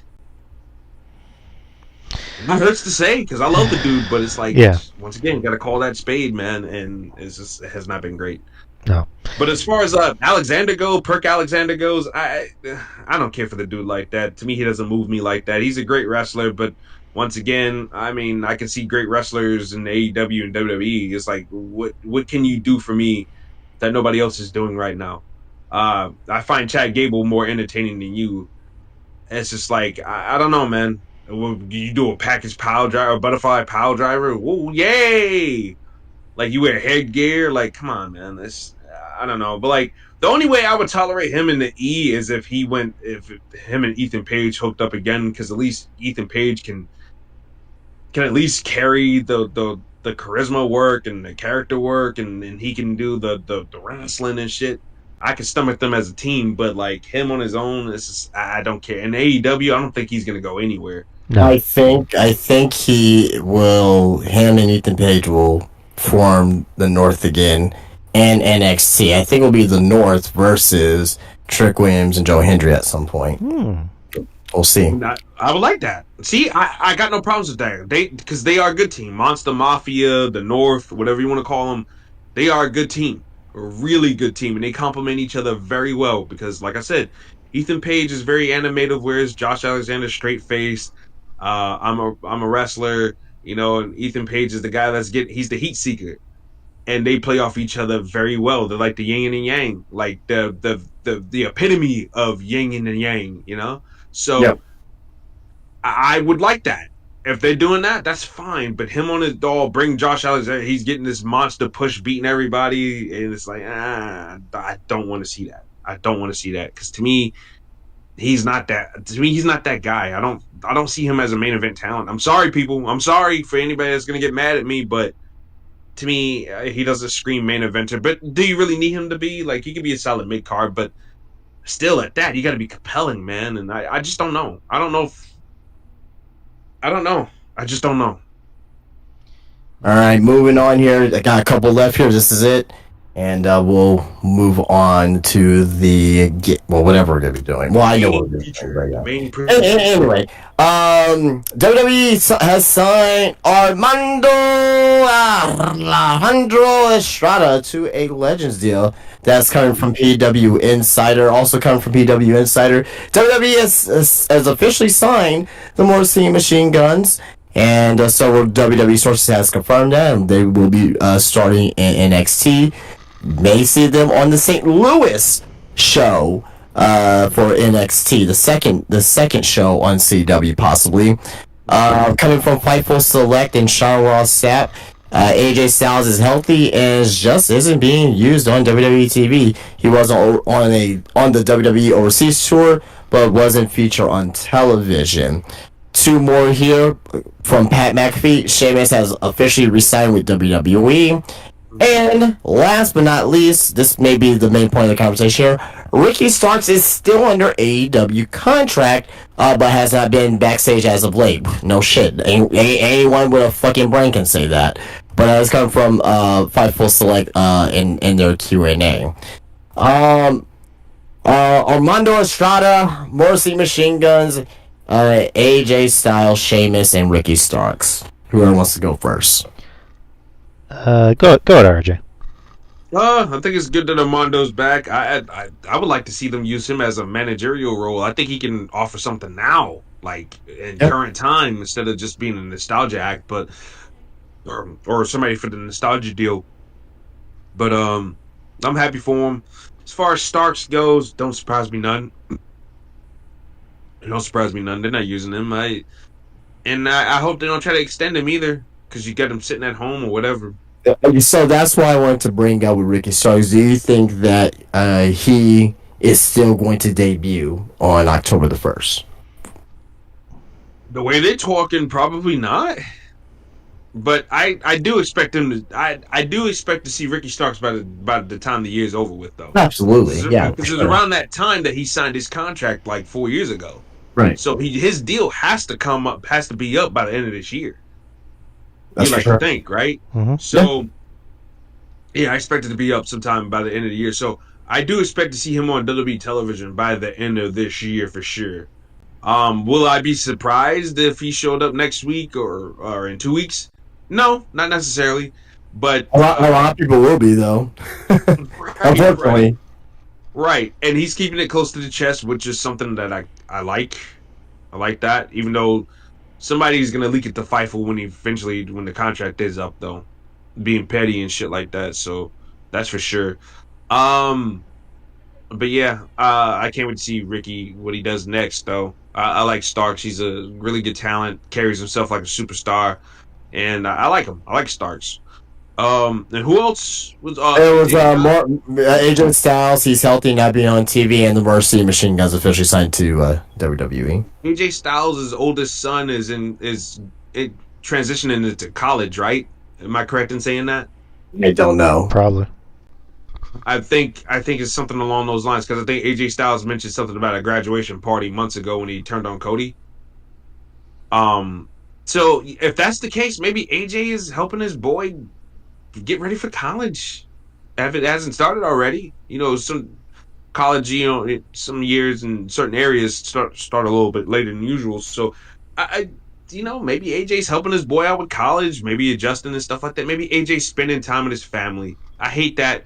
Oh, when somebody's not on TV, they're not being used. It's deliberate. It's deliberate all the time. No, it could be that maybe he just wanted to have some time off to spend with his family and shit like that.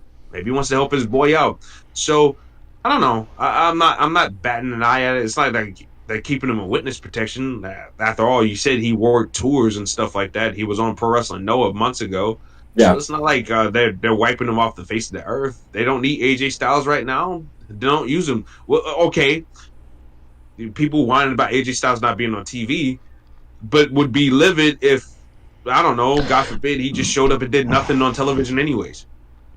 I think What's the AJ Styles is needed on TV. Him and Nakamura.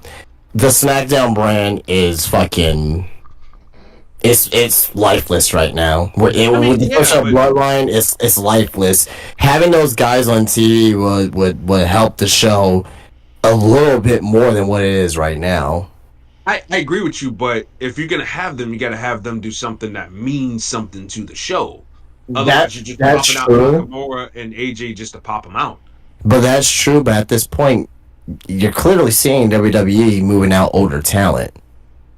Yeah. They moved out Lashley. Mm-hmm. You know, I mean, they're moving out older talent. We know that AJ and Nakamura can still go, but and I mentioned this about NXT over the last 2 years, and starting to see with WWE. WWE's going through a youth movement. Unless you're the top drawing guys like a Cody or a Roman, guys like that, they're going through a youth movement right now. Yeah. So which surprises me, and this was like the next subject that you brought up, the Motor City Machine Guns, which is why that surprises me. Them signing Saban and Shelley at the ages of 40 and 42. Right. well, that's a little different because the tag team division sucks too. Right. So They need actual tag teams So because it's like a game. I don't think the Motor City Machine Guys are gonna come in and they're gonna be down there at NXT. I don't think they're gonna take the world by storm as far as they're gonna probably win tag team titles down in NXT. They're probably gonna come up to their main roster and have good tag team matches, but I don't really suspect them. They may win tag team titles, but I don't really suspect them to help carry the division for a long period of time. I see them having maybe a 3-year deal, maybe 6 months in NXT, the next 2.5 years, and on the main roster, and possibly just be ambassadors for the company and be on Legends deals. That's not bad. That's not bad at all. But Yeah.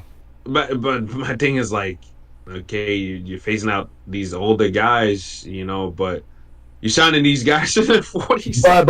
But you gotta think about it too. But how much money is Bobby Lashley? How much money is Nakamura? How much money is AJ Styles? Bobby Lashley's contract may be the Motor City Machine Guns together. That's valid. But one thing I will say about the Motor City Machine Guns, though, I'm not mad that they're going to NXT because I know I've seen a lot of that bitching. But it's no, they're going to NXT. They're going to be player coaches and everything like that. And those guys, they teach. Alex Shelley has been hands-on with talent. Pause. So he's helped bring up a lot of talent in his time. So to me, Alex Shelley being down there in the Performance Center for however long they're going to be down there, that's good. That's a good educational opportunity for a lot of those greener, guys and girls down there. And I think that by having the machine guns down there in the Performance Center, that could be good for them. And they could teach a lot of those tag teams how to, have more precise and more together, more cohesion when it comes to tag reps and stuff like that. So I think that's a good thing for them to go down there and be player coaches down there for a while. So I'm not bitching about that. I just find it odd though that that we're gonna have them, and we're phasing out a lot of the 40-year-olds, but we're bringing in 2 guys in their 40s. So Yeah. But I like the machine guns though. I like Shelley in particular. I think he's very charismatic, and I think he's a guy that should have been in WWE a long time ago, if you ask me personally. And I'm glad that they're getting a shot now and make that money before he goes to be a full-blown dentist and whatever Saban's going to do for the rest of his life. So I think this is the last stop for those guys, and I can't wait to see what they do. All right. Is that all the news? Yep. Mm-hmm. All right. So let's get into the meat and potatoes. Yeah. So Justin suggested this. We do a bus slip tonight. Oh yeah. We haven't done a good old bus slip in a while. We haven't done one. Have we done one this year? I don't think we've done a bus flip this year, no. So this is our first bus flip of the year. So we're about 3.5 months out into the end of the year. So this is our first and only bus flip of the year, WWE edition. Unless you want to do AEW, but that'll take that's like 2 shows right there. No. Just do the WWE roster. That's all. All right, so WWE bus flip edition. I have it right here. I have the roster right here. So we're gonna start with the Raw roster. Mm-hmm. Akam and Razor, the authors of Pain. Oh, we need tag teams, so we'll keep them. Dump their asses. Agreed. They have done nothing since coming back. I still don't get why. I get why Cross needs a group, but it would have made more sense to put guys in his group that don't, I guess, outsize him. Because Cross is already a big guy, and he can actually talk. So can Scarlett, but... Who would you suggest? I know. I think RJ on his show with Monty suggested bringing in Briggs and Jensen. Yeah, They're the same size as No, they're not. Cross. Cross is... Brooks Jensen... I'm sorry, Josh Briggs is a big dude. He's bigger than Cross. Is he really? Yes! Yeah, he is. He is. But you have one big guy and you have one small guy. So, they're not 2 hulking giants over his shoulder. Like, how tall you think Cross ain't 7 foot? Cross is like Cross is 6'2". 6'2", yeah. Yeah, but it's just like AOP has done nothing. Paul Ellering's done nothing. All Paul Ellering has done is just stand there and look menacingly while he has a shirt tucked into his pants. It's just, he's done nothing. So, I don't know. But just, yeah. How do you know he's done nothing? He's done nothing on TV. He's done, maybe he's done something backstage. I don't know. But he's done nothing on television. He adds nothing to the group. And it's just like, put 2 guys with Cross that don't overshadow him as far as like size-wise. But yeah, just again, because like Scarlett, she can talk. I don't get why they decide to phase her out and not let her speak or do anything. Scarlett she's not allowed to do any fucking thing, which is crazy to me because this girl is talented. She can wrestle, which they're not letting her do that. She can cut promos. She ain't doing that. And it's just like, why are we wasting this woman? Why are we wasting this woman? So yeah, no, the authors and nobody cares first, and that's the most important part. Nobody cares. Nobody cares about the authors of Pain. You can scratch your ass. I'm sorry, Black and Gold, the glazing and this, that, and the other. But let's not sit here and pretend like the authors of Pain were even over in Black and Gold days, because they were not. Sorry, they were not. I disagree with that. Come on, man. Nobody. Nobody was checking for the authors of Pain, man. I disagree with that, man. I mean, they got for tossing around Gargano and Ciampa. I could do that in my sleep. Come on, man. Like, they got pops here and there for doing freakish things, but like the authors of Pain are here. Oh, I never saw any of that. Come on, man. Never saw any of that. Oh, hey, man, who you here to see tonight? You here to see Authors of Pain? How about those Authors of Pain, huh? I ain't never seen that before. It was usually Gargano, Ciampa, the Undisputed Era. I can get all of that, but nobody was checking for the Authors of Pain like that. And I like those guys. I think at first they were obviously really, really green and everything like that, but I thought they grew into something nice. So I liked them. I wanted them to have some sort of recognition, but it's just like every time that dum hit, nothing. And it's just like, these guys, man. But nobody cares. Even when they came back, it was like, these guys back. All right, nice. The guy's got a neck tattoo now. It looks like a thug. but it's just like, yeah, no, nobody's checking for the Office of Pain, man. And like I said, it hurts to say sometimes, when you like a talent, and I like those guys, but it's just like it's not working out, man. This No. whole the Final Testament's not working out, and those two, they're not working out. They're non-factors. Nobody cares. Right. So I mean, to me, it's a waste of money. Dump them. Agreed. Akira Tozawa. Keep them. Yeah, you need bodies, so keep them. Plus, Tozawa, gets a reaction. He does silly stuff, and he can wrestle. He can wrestle his little ass off. So yeah, you keep Tozawa. You keep a guy like that, especially when you do the house shows and stuff like that. As spread out as they're gonna be. But yeah, no, definitely keep a guy like Tozawa around. Braun Strowman. Keep them. Keep him. Yeah, you keep Braun. Braun Breaker. Obviously. Keep them. Obviously, you keep Neff. You Yeah. do not get rid of Neff. Bronson Reed. Keep him. The Braun trifectas. Keep all three. Firm. Braun, and Bronson. Yeah, it sounds like a law firm. It does. It does. It's great. His real name is Jermaine Haley. Yeah. Bo Well, Dallas. I mean, is that germane to the conversation?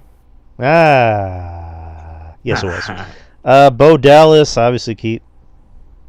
Yep. Yeah. Agree. The Creeds. Keep them. Absolutely. RJ.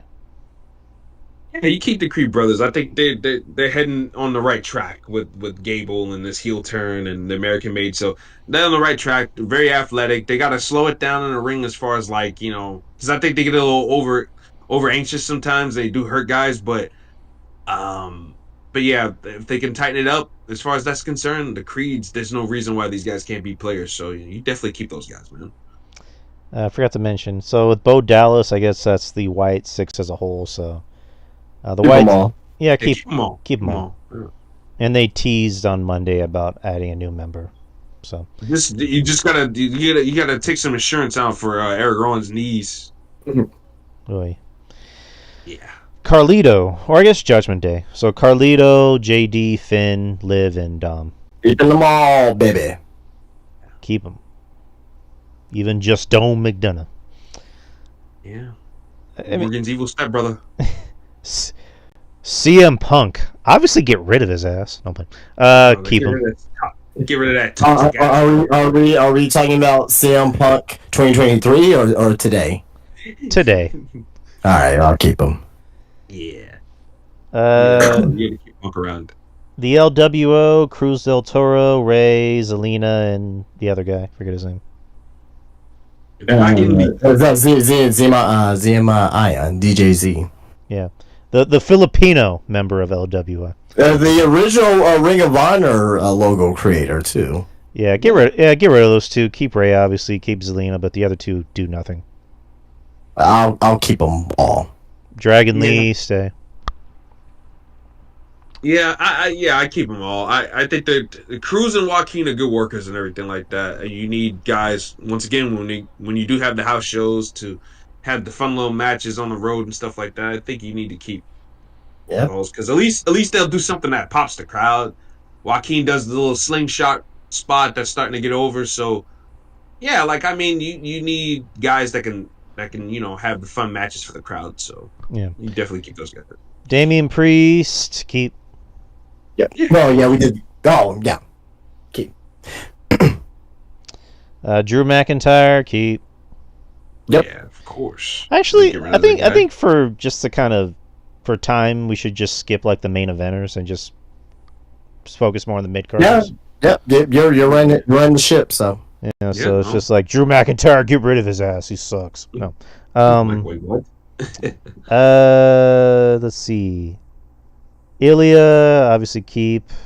Yep. They, Yeah. they still love the dude. Mm-hmm. Ivar. Viking Raiders. Yeah. Yeah, I'll keep those guys. Keep those guys. Just try to take it easy with him because he's a big guy and he gets hurt a lot too. So Yeah. gotta take it easy with him. But yeah, I like Ivar. I think he's He's shown while Eric is out. He's shown that he can be a player if you allow him to be. So Yeah. Karrion Kross.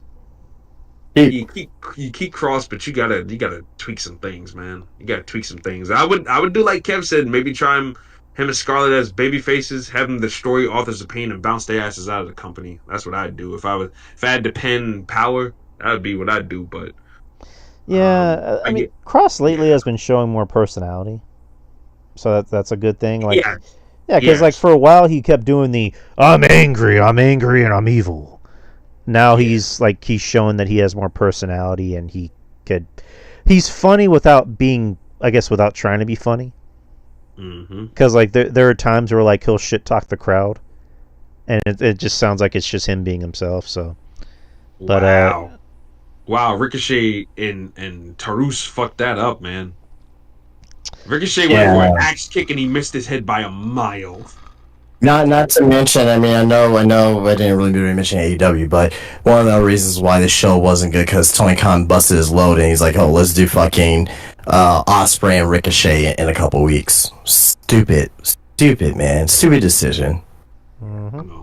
You say that match for a big pay-per-view. You don't do that shit on Dynamite. You're doing that shit against you're doing that shit on the week of NXT going to CW, and you're not even going up against them. Stupid. We should, next week, since we're doing a bus flip for WWE, next week we should do an AEW bus flip. We'll see. Alright, so we did Cross. The New Day, Kofi Kingston and Xavier Woods. Keep. Yeah, keep those guys. Ludwig Kaiser, keep him. Yeah. Oh yeah, you keep that guy.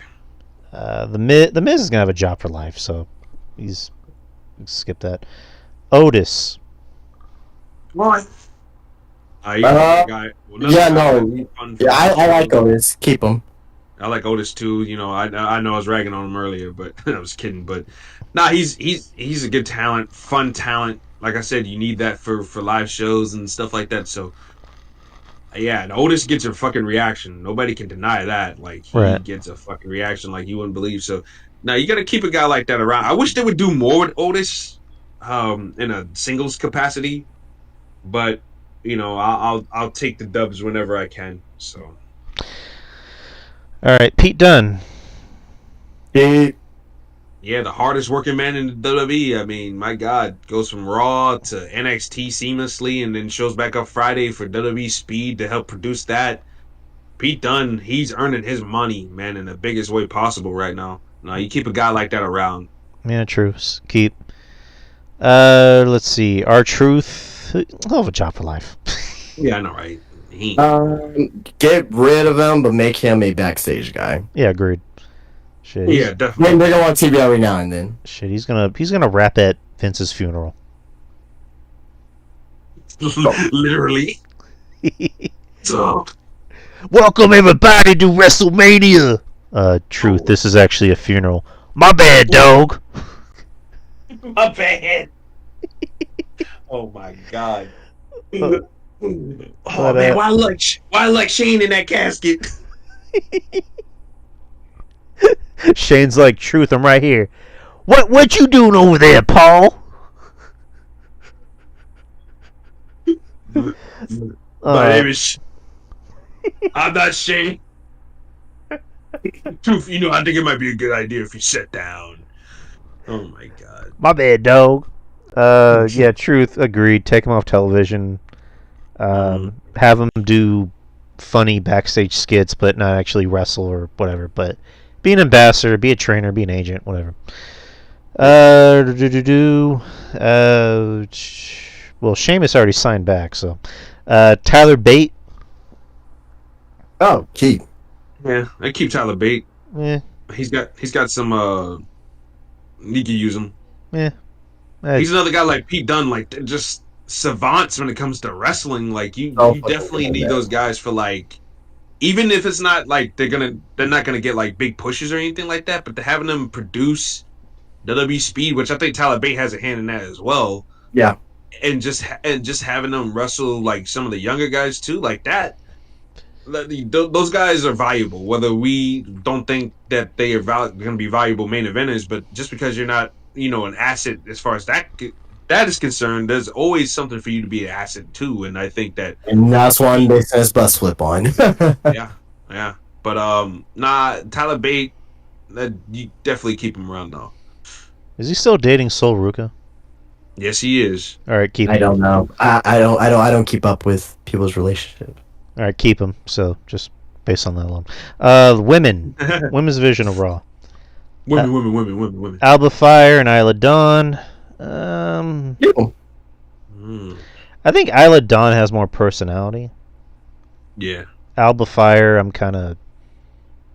not that interested in her. Yeah, Isla Dawn is not as good a wrestler as Apple Fire though, too. So Yeah. Yeah, Kind of like Paige and Alexander to a lesser degree, because at least Paige can wrestle. But yeah, like Isla Dawn has the charisma, and Fire has the fucking in ring skills. So like they're like the yin and yang to each other as well.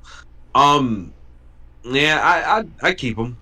You need women's teams for this fucking women's division. But yeah, I definitely you need something. Yeah. Yeah, you need something. Mhm. You need to start some fucking wear. And Isla Dawn can wear the fuck out of that outfit with the ass cheeks hanging out all day long. But Mhm. we got I think that's the reason why Drew wants to keep her. Keep her. Keep her. You know, yeah. Shit. Them pasty white cakes, man. My God. Shit. I'm like Kevin Castle says. I'm hetero till the day I die. She is hot. I am right there with you. I'm right there with you guys. Shit. Let's see. Dakota Kai. Does she have one more injury left in her goddamn contract? Well, I mean, whatever. You can't. To me, there comes a certain point where you have to look at yourself and go, how can I be a player when I'm out of the game more than I'm in it? Exactly. You know what I'm saying? Like, and then the company has to ask themselves at a point too, why are we paying this girl to be around when she's injured all the time? Could she be an asset in another way other than in ring? Coach? I mean, she could definitely be a coach, because Sarah Del Rey can't do this shit forever. And Sarah Del Rey, while she is bringing women up nicely and everything like that, I think it would probably be nice if maybe you had somebody else like a Dakota Kai to kind of teach women some stuff too. I think Dakota Kai could definitely be a trainer. Yeah. But as far as in ring goes, well, not even that. Like just there as a presence, as a mouthpiece to a group or something like that. Maybe, because she can cut a really good heel promo. I think she's kind of awkward whenever she had to do like babyface stuff. But I think as far as her being confident and being a heel, I think she can offer something in that capacity. Yeah. As far as like the in-ring days go, I don't know, man. I think they're starting to, and Dakota Kai is not as young as people think she is either. Dakota Kai's damn near 40. She is 36. No, she's halfway there. I couldn't believe how old she was, but then again, I had to remind myself she was Evie in Shimmer for a while, so I was like, oof, when you take that into consideration, okay, makes sense. All right. But yeah, I don't know, man. I think her in-ring days are done, but I think you can use her as something else though, mouthpiece, trainer, whatever. Ambassador, yeah. Ivy Nile, keep her. Yeah. I like Ivy. Ivy Nile, keep. Katana Chance and Carter, they seem like a legit tag team, so keep them. Keep both. They are the most legit tag team in WWE. As far as the women is concerned, like. Yeah, no, definitely agree. Kiana James, she just got hurt. I don't know. I need to see more of her, but I get. I like Kiana James. They gotta do more with her whenever she's really good to go. She's really good, and she plays that bitchy assistant character or whatever businesswoman. She plays that character very well, and I just think that Triple H hasn't tapped into anything with her yet to get her going. She hasn't really been on TV either. Yeah, I Not know. much. So That's what I'm saying. Like Right. he hasn't tapped into anything with her yet. So So, I think we can do something, but Triple H just got to put his head together and try to figure something out when she's clear to go again. But yeah, I definitely keep her. I think she definitely has talent. We just gotta display it. all right. We just talked about her earlier. Maxine Dupree. I'll keep her not in ring though. I will make her more of like a valet or something like that. She could be a great valet in a heel role. I think she has that. She is an asset to wrestling because she has great facials and she can emote. So she has a value, probably just not in ring. Right. And the fans want to like her too. You can tell. Like when she does certain things, she gets reactions. Yeah, I definitely keep her too. Just not in the ring as a manager. Definitely, I think she got something to offer in that area, and that's okay. That's fine. But yeah, I definitely keep her. Yeah, I'd keep her around, just not as a wrestler. Yeah. Natalia. Oh boy. I mean, I said this once. I'll say it again. Get Rivers in ring time, but obviously make her a coach or make her a trainer. She's perfect for that.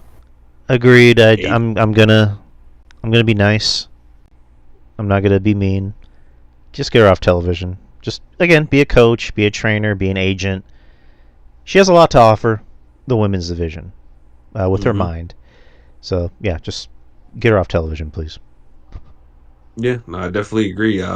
Agent, coach, trainer. That's definitely up Natty's alley. Will Natalia ever get the credit that she deserves? Or will there be people like in like 5-10 years and be like, oh, you know what, that was actually we miss Natalia. Do you think there'd be anything like that? And this is just my opinion. It doesn't have anything to do with talent. It doesn't have anything to do with her being a nice person. It has more to do with the fact that this girl's been in WWE for 16 years, and anytime she comes out, she gets polite golf claps. Even when she's in her own home country, like she's not even over in her own home country. So it's like, it's just weird. Like when you think of somebody who has this reputation of she's the Undertaker of the women's locker room, but she barely gets a reaction in her hometown, even if not at all. I mean, you're comparing her impact backstage to what she's actually getting out in the ring. I mean, it's fair. I mean, it's a fair comparison. Not really, because there were plenty of guys, back in the 80s and 90s, like the Brooklyn Brawler, who didn't get any fucking reaction, and he was a prominent backstage guy. That's the fucking Brooklyn Brawler, dude. Come on. But this is Natalia, so I'm again. Natalia is a very good wrestler. She's one of the very best, if not maybe the best technical women's wrestler. I'm just saying, with all this surrounding Natalia about how she's the GOAT or whatever, it's like, no one's saying that she was the GOAT. Dude, no one's saying that. Dude, Who's saying that? The fucking people on television, wrestling fans on Twitter. Say that on television. I've never heard them say that on TV. When she went to fucking NXT, they kept calling her, what is it, the BOAT? The best of all time, and it's like, again, Natalia, great wrestler, but it's just like, really just go playing off of Bret Hart's best there was, best there ever will be. She doesn't really get a reaction. She gets no reaction. She's not. No, I agree, but at the same time, it's like, I think people are gonna look back on her career and be like, oh, you know what, she was actually pretty damn good. You know what I mean? I think she'll get more respect later in time versus right now. That's all I'm saying. Again, I think the appreciation is there. It's just like no, there's a lot of people that can care less. They don't see her as a good in-ring performer. They don't. Obviously, she's not great, like character-wise, whatever, right? But I mean, but I think that's I think that's the credit that she does get, is that she's an in-ring general. I just think especially what I see on my timeline is that I think it ends because she's not infamous for anything, like especially for women who she came up with. She came up around Melina, Michelle McCool, Layla, a lot of those women who were memorable for something.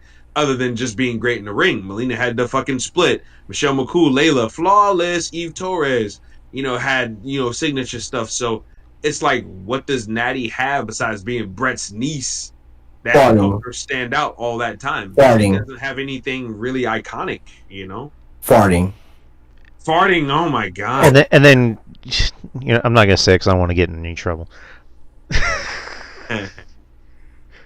Okay. I'm gonna make a comment that my wife said when she saw her come out on Monday. Did her boobs get bigger? To be honest with you, I didn't even notice, but they don't even. What does that got to do with it? It has everything to do with everything. What does that got to do with this conversation? It has everything to do with everything. But I don't think that's relevant to what this bus. She has big ass titties every single fucking week. I'm just saying. Okay. So does a lot of women. My God. My point is, TJ's obviously not doing anything with them, so she's got to show them to somebody. Anyways, moving on. God damn. Yeah, that shit's dry as fuck. Shayna Baszler, she just signed a new deal. Keep. Oh, kind of surprised, to be honest with you. Well, again, they're probably going to use her kind of like in the Natalia role and probably make her a trainer or something. So I'm not mad at this. Isn't Shayna Baszler like 50 years old? So she's damn near that. She's 44. We're just talking about women's ages on this show. We don't give a fuck anymore. Yeah, I'm just gonna keep it. Yes, I will keep her. Again, she can be not as far as in ring, but again backstage, helping talent. Yeah, showing how to work. People forgot how great Shayna Baszler was as a heel in NXT. So, character work. Right.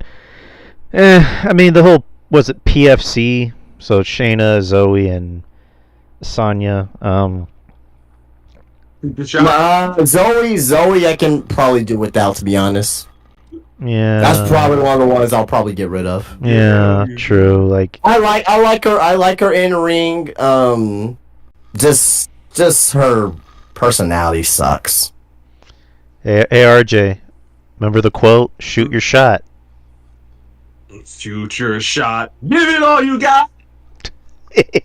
You got a lot. Shoot your shot. Oh man, you know how I feel. Come on, make it real. She just she says this song pops up in my head. That's why I thought it was funny. And Don Tony and Kevin Castro was playing it too. I'm like, oh my god, so I'm not the only one. But yeah, I'd probably get rid of Zoe. Sonya, I think I like Sonya personally. I think they might. Yeah. I think she probably she's gonna be one of those people that has a job for life in WWE. Actually, I'll think about I'll get rid of Sonya too. Her and Zoe. Oh. Right. Give it all you got. What about you, RJ? Sonya and Zoe. Zoe can be a good trainer though. Oh yeah, she can be a good trainer. Probably one of the more athletic. So I'd keep her for that alone. Sonya, in ring, kind of sloppy, kind of directionless.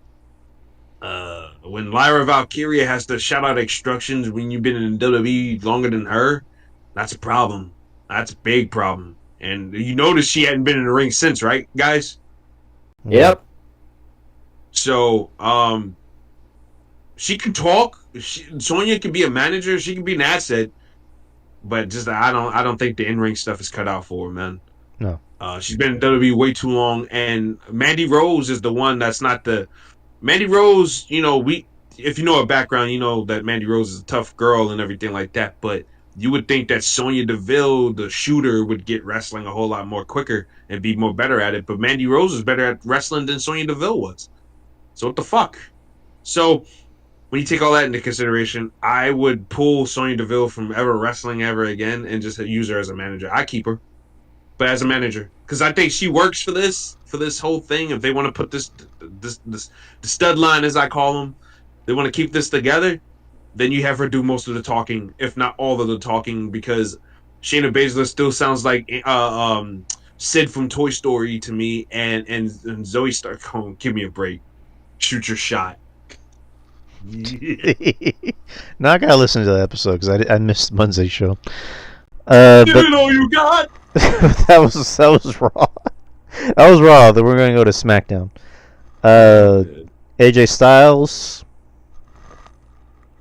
Yeah, that dude. Yeah, You lock him down. We're keeping them. Yep. Yeah, you lock that man down to a nostalgia, Legends deal, Hall of Fame, whatever the fuck kind of deal. You lock that guy down when his in-ring career is over. Yeah, keep him. He's one of the best of all time. Yeah. Yeah, agreed. Exactly. Definitely. One of my personal favorites, top 10. Say I've always been an AJ fan. Andrade, give him a mouthpiece. Yeah, give him back Zelina Vega again, for God's sakes. I think that works out a whole lot more better. Or if not, I heard that my man there from AEW's been poking around trying to get a job at the WWE. What's his name? Jose's assistant. That guy's fucking jacked. So I don't know. Maybe give him that. If that doesn't, if Zelina Vega putting her back with Andrade is not in the cards, maybe give him that. Or do Charlotte. Charlotte, I love you, Charlotte. Charlotte, mamacita, Go with papi, I'm to papa. and Come to Andrade El Idolo, look at me. Look at me. and give me the pussy. The pussy. Put it on my face. All right. Let's see. Oh. Legado del Fantasma. So Escobar, Angel, Umberto, and Electro. I keep them. You need teams, and it looks like Triple H wants to do something with these guys. Yeah. He's actually doing the black and gold formula here, where they don't show up every week, but to wrestle, but they do the vignettes from when they're not on live. So I like that. So they're letting you know that they're in the mix, that there's ideas for them. But I just want to see more from these guys, though, because I like Garza. I think Garza is very, very good. Honest to God, I think that guy is good enough to be solo right now. But like I said, I'll take what I could take because he's on TV and he's teaming up with his cousin. Humberto's good as well. So yeah, I can't go wrong with that. And then Escobar, I love Unk. I think he does really good work, and he does a good job of making himself look like a star. That's what I say about these Mexican guys. I'm noticing a lot of these guys are wearing suits and they're looking they look like something. You're like, man, I don't know what it is about that guy, but he looks like something. He's in a nice, sharp suit with the Louis belt or the Gucci belt or something like that. They dress and present themselves very, very nicely, like pros. And Elektra Lopez, I would keep her as a valet because she's not very good in the ring. Sorry, that was the holdup from Legado before, was that Elektra Lopez wasn't progressing like they wanted her to, and in turn that kept Santos and them in NXT a whole lot more longer. So they was like, fuck it, let's just put Zelina Vega with them. And they left her in NXT, but I just keep her as a valet. She looks great, and she could talk, and she's got confidence and swagger to her. Just don't let her hit them ropes. All right. Apollo Crews. Apollo! The greatest thing that Apollo Crews ever did was when he did that pose down dance with Bobby Lashley. For whatever reason, when you talk about Apollo Crews and his WWE career, besides his heel run, because I did like the beginning of that when he turned on Big E and was going after the Intercontinental title. I like that. Vince found a way to fuck that all up. When he became the Black Panther, apparently. The Black Panther. Yeah. No, it was great. I like that. But Apollo Crews, when he did the whole pose down dance with Bobby Lashley, that was funny as fuck. He's mocking him and dancing around. That shit, it sticks in my head still to the day. But I like Apollo, but I think it's time to let him rock. Agreed. I think it's time to let him rock. I don't see a future for him. I agree. So I would dump Apollo Cruz, not because I don't think he's good enough, but I think it's time for him to go. Yeah, really like Apollo Crews, but he's been with WWE for over 10 years. So No real bump in improvement besides that Intercontinental title run and that he US had a U.S. title run too. Yeah. That's crazy that he's been here for so. He's been there for so long, 9 years. I remember he got there in 2015. and it's like, 2 title runs, but it's like, what else have you really done? So I think just it's time for him to move on to something else. Yep. A-Town Down Under. Keep. Keep those guys. Baron Corbin. I would get rid of him personally. I'll keep him. Yeah, I keep Corbin too. I think Corbin could be a good coach for them down the line. Yeah. I keep Corbin for that. I think his career is about done anyways. Like Corbin's got to be touching 40, right? If not 40 already.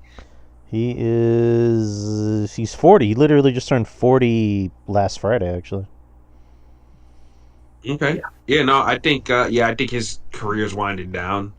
And I think it's I think he's definitely a good coach. Fucking eating steak. That guy can make a mean steak, man.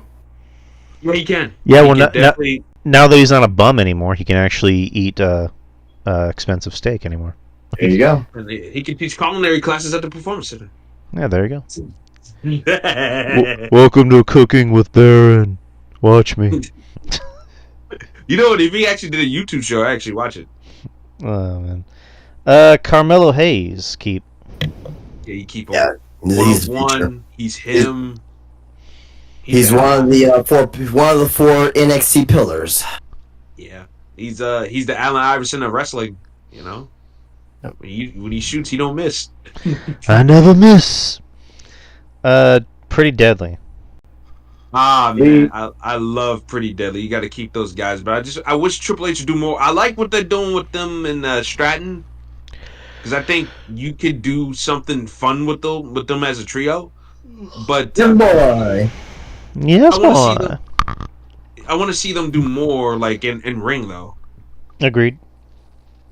Yes, boy. Yeah, we love them over here. They're way too entertaining to not be used. Yep. And they're good in the ring too. So.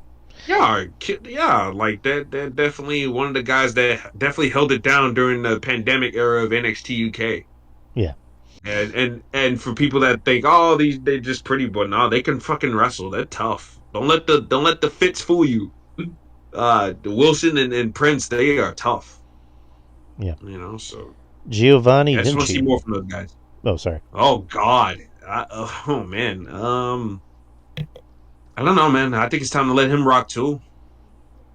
He's been in WWE for years. I remember when they came here in 2017 for that house show in NXT in Charleston, and he was on it fighting Cassius Ohno, and that's when he was Fabian Eichner. So I love Vinci, man. I love what they did with the character band, but after them burying them, I want him. I'll say this: I love him, but I want him to go for his own good. Yeah, same. Go for his own good. I love him though, man. I just wish they'd give him a chance, man. Yeah. Agreed. Yeah, just what else can you do with him? So just bye-bye. Yeah, let him go. DIY. Keep as a. I mean, again. Personally, I let him go. Not my taste, but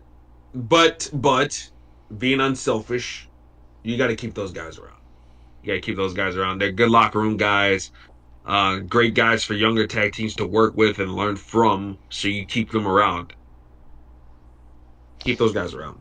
And also Triple H. That's his son, so he's not gonna fire his son. Oh, of course. They're not gonna let just anybody come out wearing DX cosplay gear. No.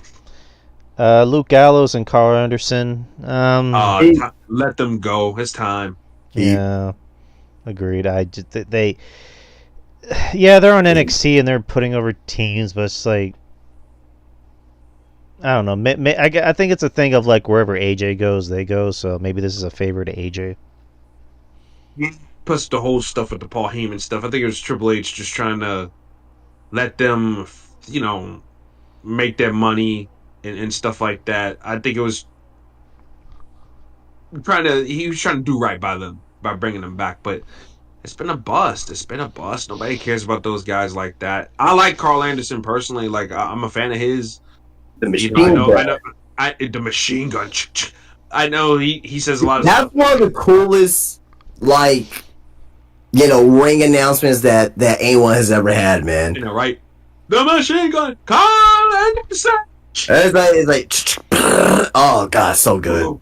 I know, right? Like that's one of the things that I really liked about him is that he had presence in Japan and stuff like that. But USA Carl Anderson, it's just like it's pretty bland. You take all that stuff away from him, and but I like him personally. I know he says a lot of stuff that pisses people off sometimes, but so do I. So as far as I'm concerned, me and him are friends. But yeah, nah. I just besides putting over talents in NXT. I don't see, and Gallows is a good locker room guy and everything like that. You know what? I might have to tweak it, make them coaches or something like that, because I think they can be that. But other than that, I have no other use for them at this point. All right. As active wrestlers, Street Profits. you keep those guys. You make Montez Ford a fucking star, the star that he is. Agreed. Meant to fucking be, man. Excuse me, scratch that. The superstar that he's meant to be. I'm tired of this shit, man. Him and Dawkins, they're doing nothing but losing over and over again. And unless it leads to something where he finally breaks out and does whatever, I just don't see a point in toiling and wasting this guy's youth on being a tag team guy when this guy has so much more to offer. And Triple H, you saw that. You gave this man the solo spot in the chamber last year, and no big follow up with that. Now that Bobby Lashley's gone, I think it's time you do something. You do something with this fucking guy, man. I'm sorry. I know a lot of people wanted to come, but the tag team division. What tag team division? Come on. You guys complain about how non-existent it is anyways. What is breaking off the Street Profits, especially the good part of it? The better part of it, excuse me, because Dawkins is good. I just want to correct myself. But what harm would that do by having Montez Ford explore single opportunities and be the superstar that he's meant to be? I see no harm in that whatsoever. I've been starving for a black man superstar who looks great, and is athletic, and is charismatic, and is red carpet friendly as Montez Ford for a long time. And he's a guy that he can be WWE champion. If he's afforded that opportunity, he can be, and I think he could smash it. I really think so, and I'm tired of them wasting his fucking youth, man. Come on, we gotta get this shit together. But yeah, you definitely keep the Profits though. All right. I'm sorry for going on that long rant. No, don't worry about it.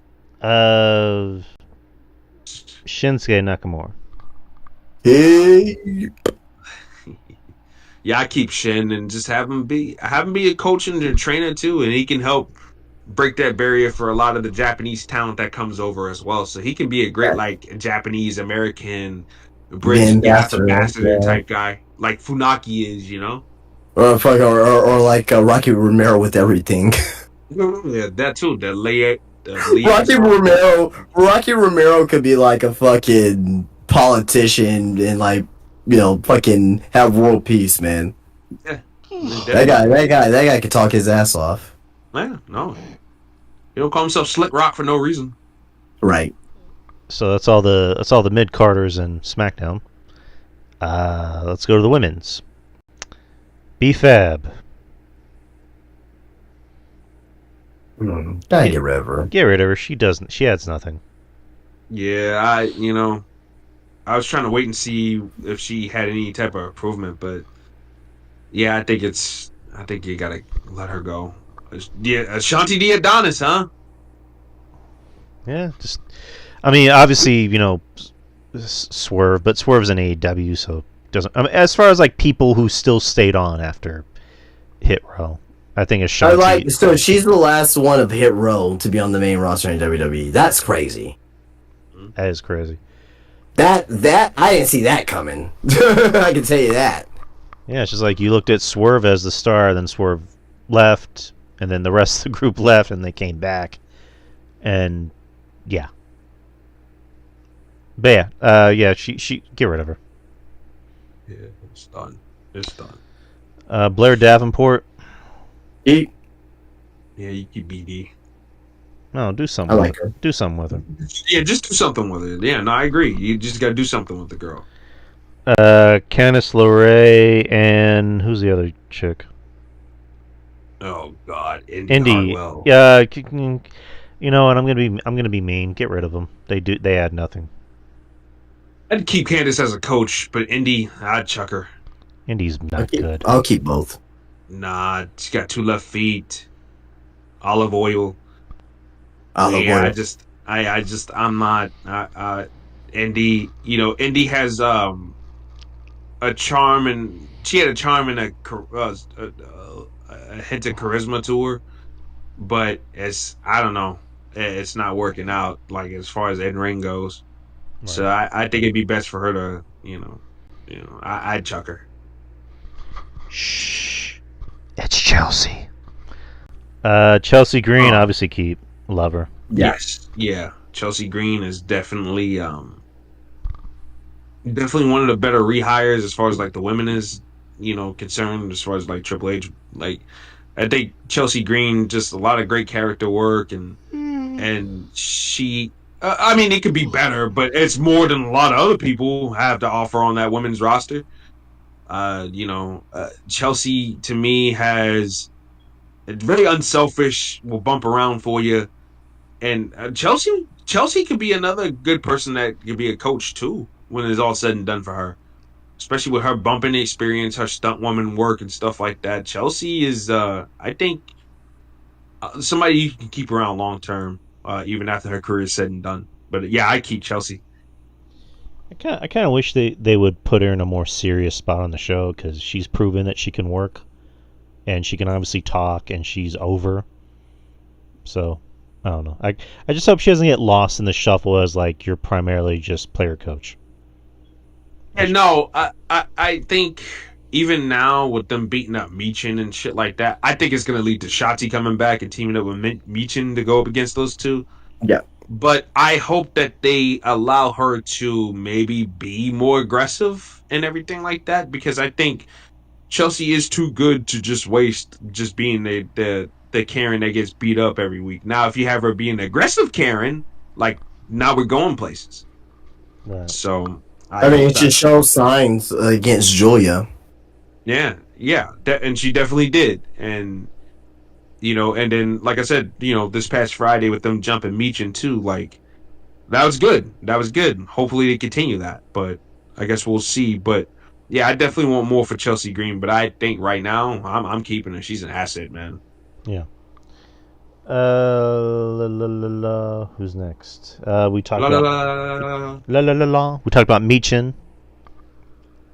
Yeah, I like Meechin. I keep Meechin around too, and she's definitely a girl that could be a coach for them too down the line. I can see it. Oh yeah, for sure. And kind of like Chelsea, she's proven that she's valuable. There was that. I mean, she went to NXT and worked with the talent there, and obviously, on the main roster. So, keep her. She got to have the honor to slap Jada Parker's cheeks on live television. She got to do something that most of us want to do. Hey, Miss Parker. What would I give to be Meechin's hands? Oh my. Let's see. Piper Niven. So Keith Lee said when he saw that, "Oh my." Hey.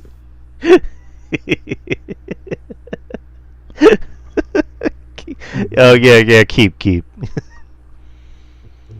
Yeah, you definitely keep her. Tegan Knox. I like her, but She needs to go. she's like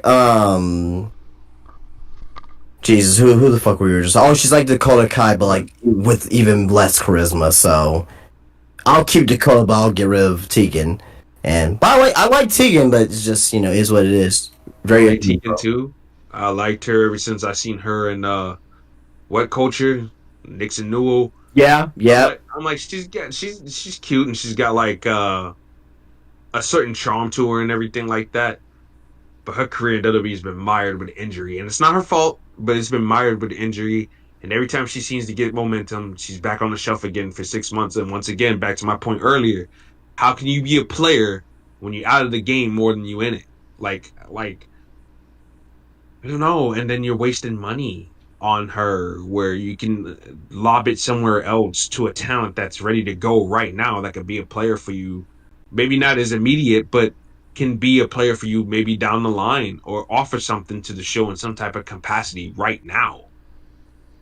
I just think that she has to go off that alone. And once you Justin, I like her. I like her as a talent. I think she's a good wrestler and everything like that. When she's healthy, she's on, she's popping. But I just don't think it's fair to keep somebody who has an injury track record like hers around.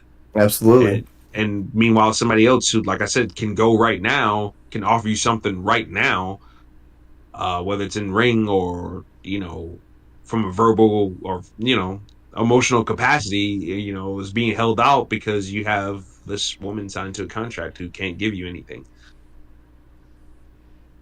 Yeah, once again, not her fault, but it's just the sad cards that she's dealt with those knees, man. Yeah. All right, I believe that's pretty much everybody. Like I mentioned, we decided to exclude, I guess, people that are higher on the card. Like Roman Reigns. For obvious reasons. Yeah, like Roman Reigns or Randy Orton. Or get rid of him. How come we talk about Roman? Get rid of him. I was kidding. Yeah, get rid of him. He sucks. I was gonna say something else, but I don't feel like getting canceled, so I'm just gonna fucking. I'm just gonna move on. I'm just gonna move on, people. But that was our bus slip for WWE. Justin, would you be down to do an AEW one next week?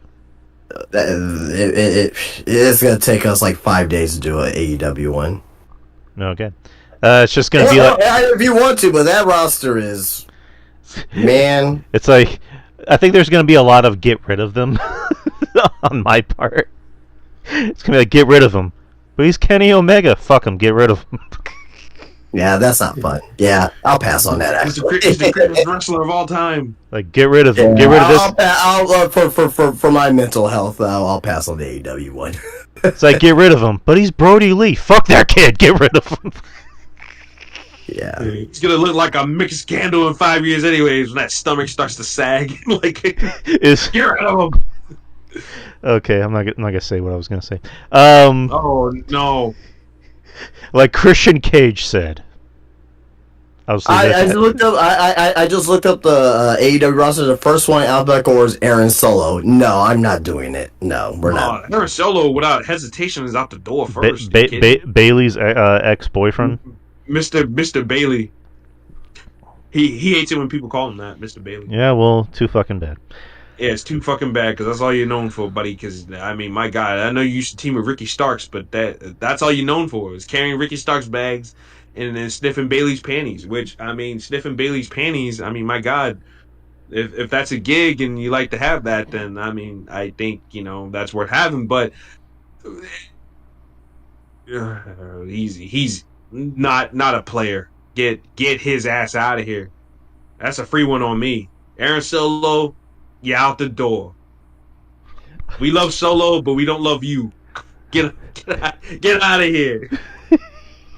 Like Roman Reigns said, get this bum up out of here. Get this bum up out of here. So RJ, so tomorrow we're doing the show, right? The 10 a.m. show.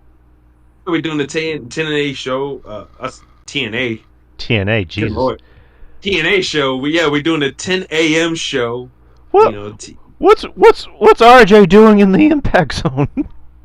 Oh, I think you know why I'm here. Oh my! You know why I'm here and what I'm here for. I'm here to challenge AJ Francis to a rap battle. No, I'm just kidding. Oh my God. I'm here to ask Rich Swann, why do you continue to embarrass the dreadlock community by having your hair like that?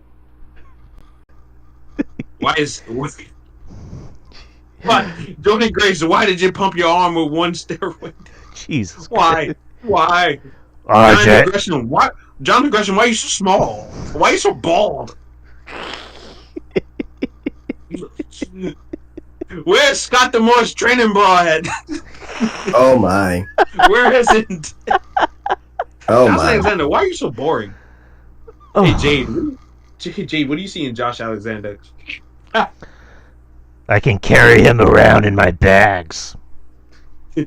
Santino, can I go out with Ariana Grace? Oh, what are you? Oh, they actually had a segment with each other on Impact. Yeah, That's they pretty did. That was fun to see. I like that. That was pretty cool. I mean, she's still with Stacks, so you have to go through Stacks. Nah, he's. Oh, you mean mini stacks? No, I'm no pretty cool. Channing Stacks Lorenzo. You mean mini stacks? Sure. I guess you haven't seen the memes on that. I guess. I have not.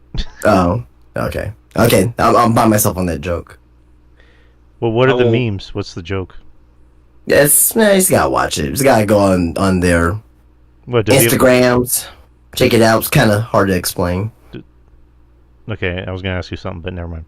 But yeah, tomorrow is the Friendly Neighborhood Marks. It's gonna be live here on the Wrestling Soup Discord. And yeah, so RJ, do you want to do a AEW bus flip? Yeah, you know what? That's a good idea. Let's do an AEW bus flip on that. And a lot of people are gonna be dumped. So people, you better be ready, because I'm tossing bitches like Diddy tosses salad. Oh, Christ, mate. heyo! So yeah, it's going down for real. Aaron Solo, you got your little preview. Aaron Solo's out the door. All right, he's out the door. So spoiler alert. If you don't know, now you know. The question should be: are you gonna bring baby oil? You know what? I'm looking at a bottle of baby oil right now. I'm not joking, guys. I'm not joking. What, mate? There's a Johnson baby oil right there. Oh my! It's like RJ, why do you have on so much baby oil? It's a podcast. Well, I mean, yeah, it's not for direct reasons like Diddy has, but I mean, hey, girls want back rubs sometimes, so you gotta oblige. So I mean, hey, you gotta have that supplied. It's like between Diddy and wrestlers from the 80s and 90s who had more baby oil. He's not oily enough. Squirt the whole bottle on him. Let it run down his chest. We're out of baby oil. We need to call Diddy. It's like, but do you really want to call Diddy for help? Yes. Puff Daddy comes in the background. He's fucking doing the Harlem Shake with the bottles in his hand. He fucking tosses them to Vince or whoever else. There you go. God. Breathe, stretch, shake, let it go. He's out the Well, that was Mace. He's dancing on the song. He's that video dancing in the background. Mace did the smart thing and he left. Yeah, he definitely did. He found Jesus definitely and he did. left. He But found Jesus, and Shine served all his prison time, and he's a politician in a third world country. So good for him. Well, that's the end of the show, people. We did about 2.5 hours tonight, so fun show. Shout out to everybody who supports the show. Wrestling Soup, of course. Mish, who gave us the platform to do the show. Everybody else, all of our friends. oh my God, Drew! I am looking at this AEW roster. I'm gonna have a field day with this. Oh, Jeez yeah. Christ! Oh my God, I'm gonna have a field day with this tomorrow. Which makes a good segue. So tomorrow at 10 a.m. Central Time here on the Wrestling Soup Discord, me and RJ will be doing our show, Friendly Neighborhood Marks, where we will be doing a bus flip like tonight, but instead it's on the AEW roster. So be there or be square. So look for that, Friendly Neighborhood Marks with RJ here. And where you can find this show along with the show I do with RJ. You can find it anywhere. You can find it anywhere podcasts are distributed, like Spreaker, iTunes, Spotify, and also there's a YouTube channel. So get those numbers up, people. You can watch You can watch live replays from our stream. You can also listen to audio portions if you're into that kind of thing. But that's all me. That's where you can find me. Justin, where can the people find you? I didn't even notice my camera was off. It overheated, like always. But I am at SpinebusterTees, SpinebusterTees.com. Go and get yourself t-shirts that I designed myself. $20. Get it shipped out to you. Use the promo code at the top of the web page, and you'll get yourself 10% off.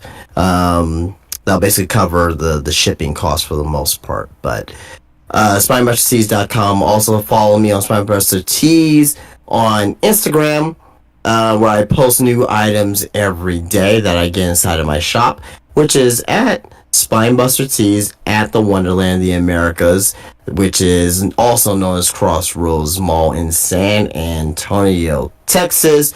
Come visit, get yourself a t-shirt, action figure, Funko Pop, autographs, vintage magazines, trading cards. I have it all in my shop. Always getting new items in my shop is very fun and exciting time to come visit anytime that I am open.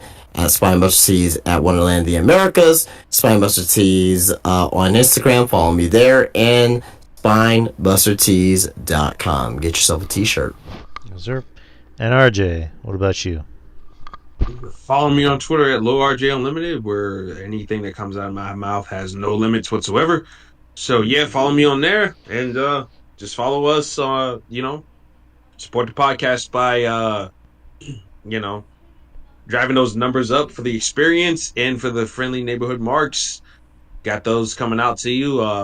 If you want to follow my solo stuff, not solo stuff, but my other podcast, RJ and the Savage Squad, where I have guests and we just shoot the shit.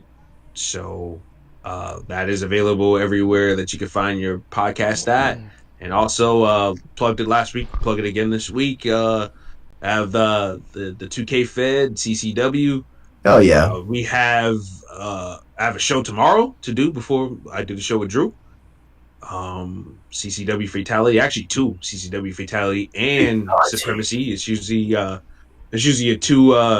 two shows stacked on Thursday, and we have a live pay-per-view on Saturday. I'm gonna do it Saturday night, probably around 9:00. Lest we forget, one of the guys on the roster, one of my little brothers, Chance, he put together the card, and we're gonna play it out, see what happens. But that will be at Saturday on at 9:00 on Twitch, the RTJXX, and it will be on YouTube afterwards, RTJXX. So yeah, we got some stuff popping over there. So yeah, man, that's all my stuff. Oh yeah, man. Good luck with that. Yeah, man. Look, we're having fun. I'm having fun. That's what it's about. The roster's having fun. Like I said, we've been doing this poll shit, for a while, but before we made the transition into the 2K stuff. So like, it's almost like a family, Right. Going in there, and you have the big Twitter group chat, and it's just us just shooting the shit and just shooting ideas and just playing certain things out. So it's really fun to do stuff with very fun and creative people. So I'm definitely having fun with it.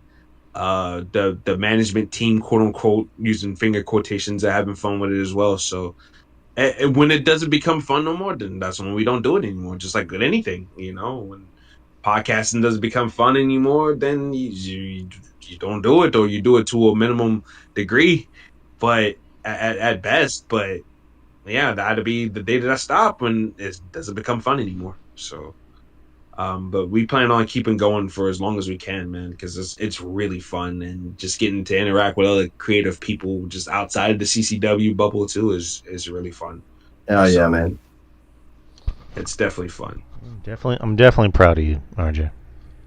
Oh man, I appreciate that. Just trying different things, trying to have fun, trying to create, and I'm not the mushy positive guy, but I'm trying to create a nice, fun environment for not only just for myself, but for the people that have been with CCW ever since 2020, when we didn't even know what the hell was going on in the world. And that's when CCW was forged. It wasn't forged by me. It was forged by Jackson, the kid I call my nephew. He's one of my nephews. I'm like Snoop. I got so many damn nephews. It's ridiculous. Legit and not legit, illegitimate. So, but yeah, like he started it in 2020, and I joined later on that summer. And he was like, "Hey, do you want to help run this thing?" And I was like, "Sure, yeah, I'll help run it." And we done all we could with the poll stuff, and the poll stuff had a short shelf life, so we decided to change it into 2K Fed, and like it's been really fun, really fun. So yeah, man, just keep on supporting. I'm not gonna beg. I'm not gonna beg, but if you guys want to support guys like what I do with as far as like the podcast and everything like that goes, and you guys like wrestling, obviously that's why most of you here. Then check out CCW. I think it's a lot of fun, and there's a lot of other different promotions that we work with too, quote unquote. Once again, finger quotes. But yeah, man, it's just fun. Even swapping like talents, quote unquote, and stuff like that is like it's really fun. This guy's showing up here. Oh, RJ's here. Oh my God, why? So it's fun, and doing a little video promos and packages for it is fun too. Talking shit and everything, like it's just fun. It's fun. It allows you to live out a fantasy of being a wrestler, and it's just really fun, and allows you to be really creative, not only from your persona to your whole look and attire and everything like that. Y'all know me, like you see some of my stuff on Twitter, Drew. Like I love making attire. Yeah. I love making my gear, man, whether it's comic book based or, stuff with some porn stars on it, or, just my normal Raven King stuff with the Ravens and stuff like that. So, yeah, like, I just love, making the gear and just being creative, man. Just that is very interesting to me. It's just being the whole creative part and just playing it out. Yeah, man. I mean, I think that kind of sounds like that's what is making the channel work, is that you guys are just adding elements of what you are, and that's what always makes it fun, is when it just feels like you're watching people be themselves and not try to be another character, just be like a manufactured thing. You know what I mean? Yeah. So be all robotic and AI-ish. Nah, man, like. We like even on commentary, like I try to have fun with that too, like doing the commentary and making like short jokes, like even if it might come across offensive to somebody in general, like that. But like when I crack certain jokes, especially about some of the girls, sometimes it's because I know them and I can crack those jokes, and like they'll hit me up and be laughing about it later on anyway. So like it's just fun little stuff like that, fun little shots that I take at certain people and stuff like that, even hitting at my animosity with my brother and stuff like that at times. So like it's like really fun to do little stuff like that and just create narratives and certain stories out there to have people going, wait, what? It's mad funny. It's mad fun. So Justin's saying that his PC froze. Boy. Oh, all right, well, we're gonna get off here. Much love to everybody. We will see y'all. Me and RJ will see y'all in 10 hours actually on the Wrestling Soup Discord. So peace out, everybody. Have a good night, and me and Justin will see you next week. Me and RJ will see you tomorrow. So peace out. Peace out. Catch you guys later.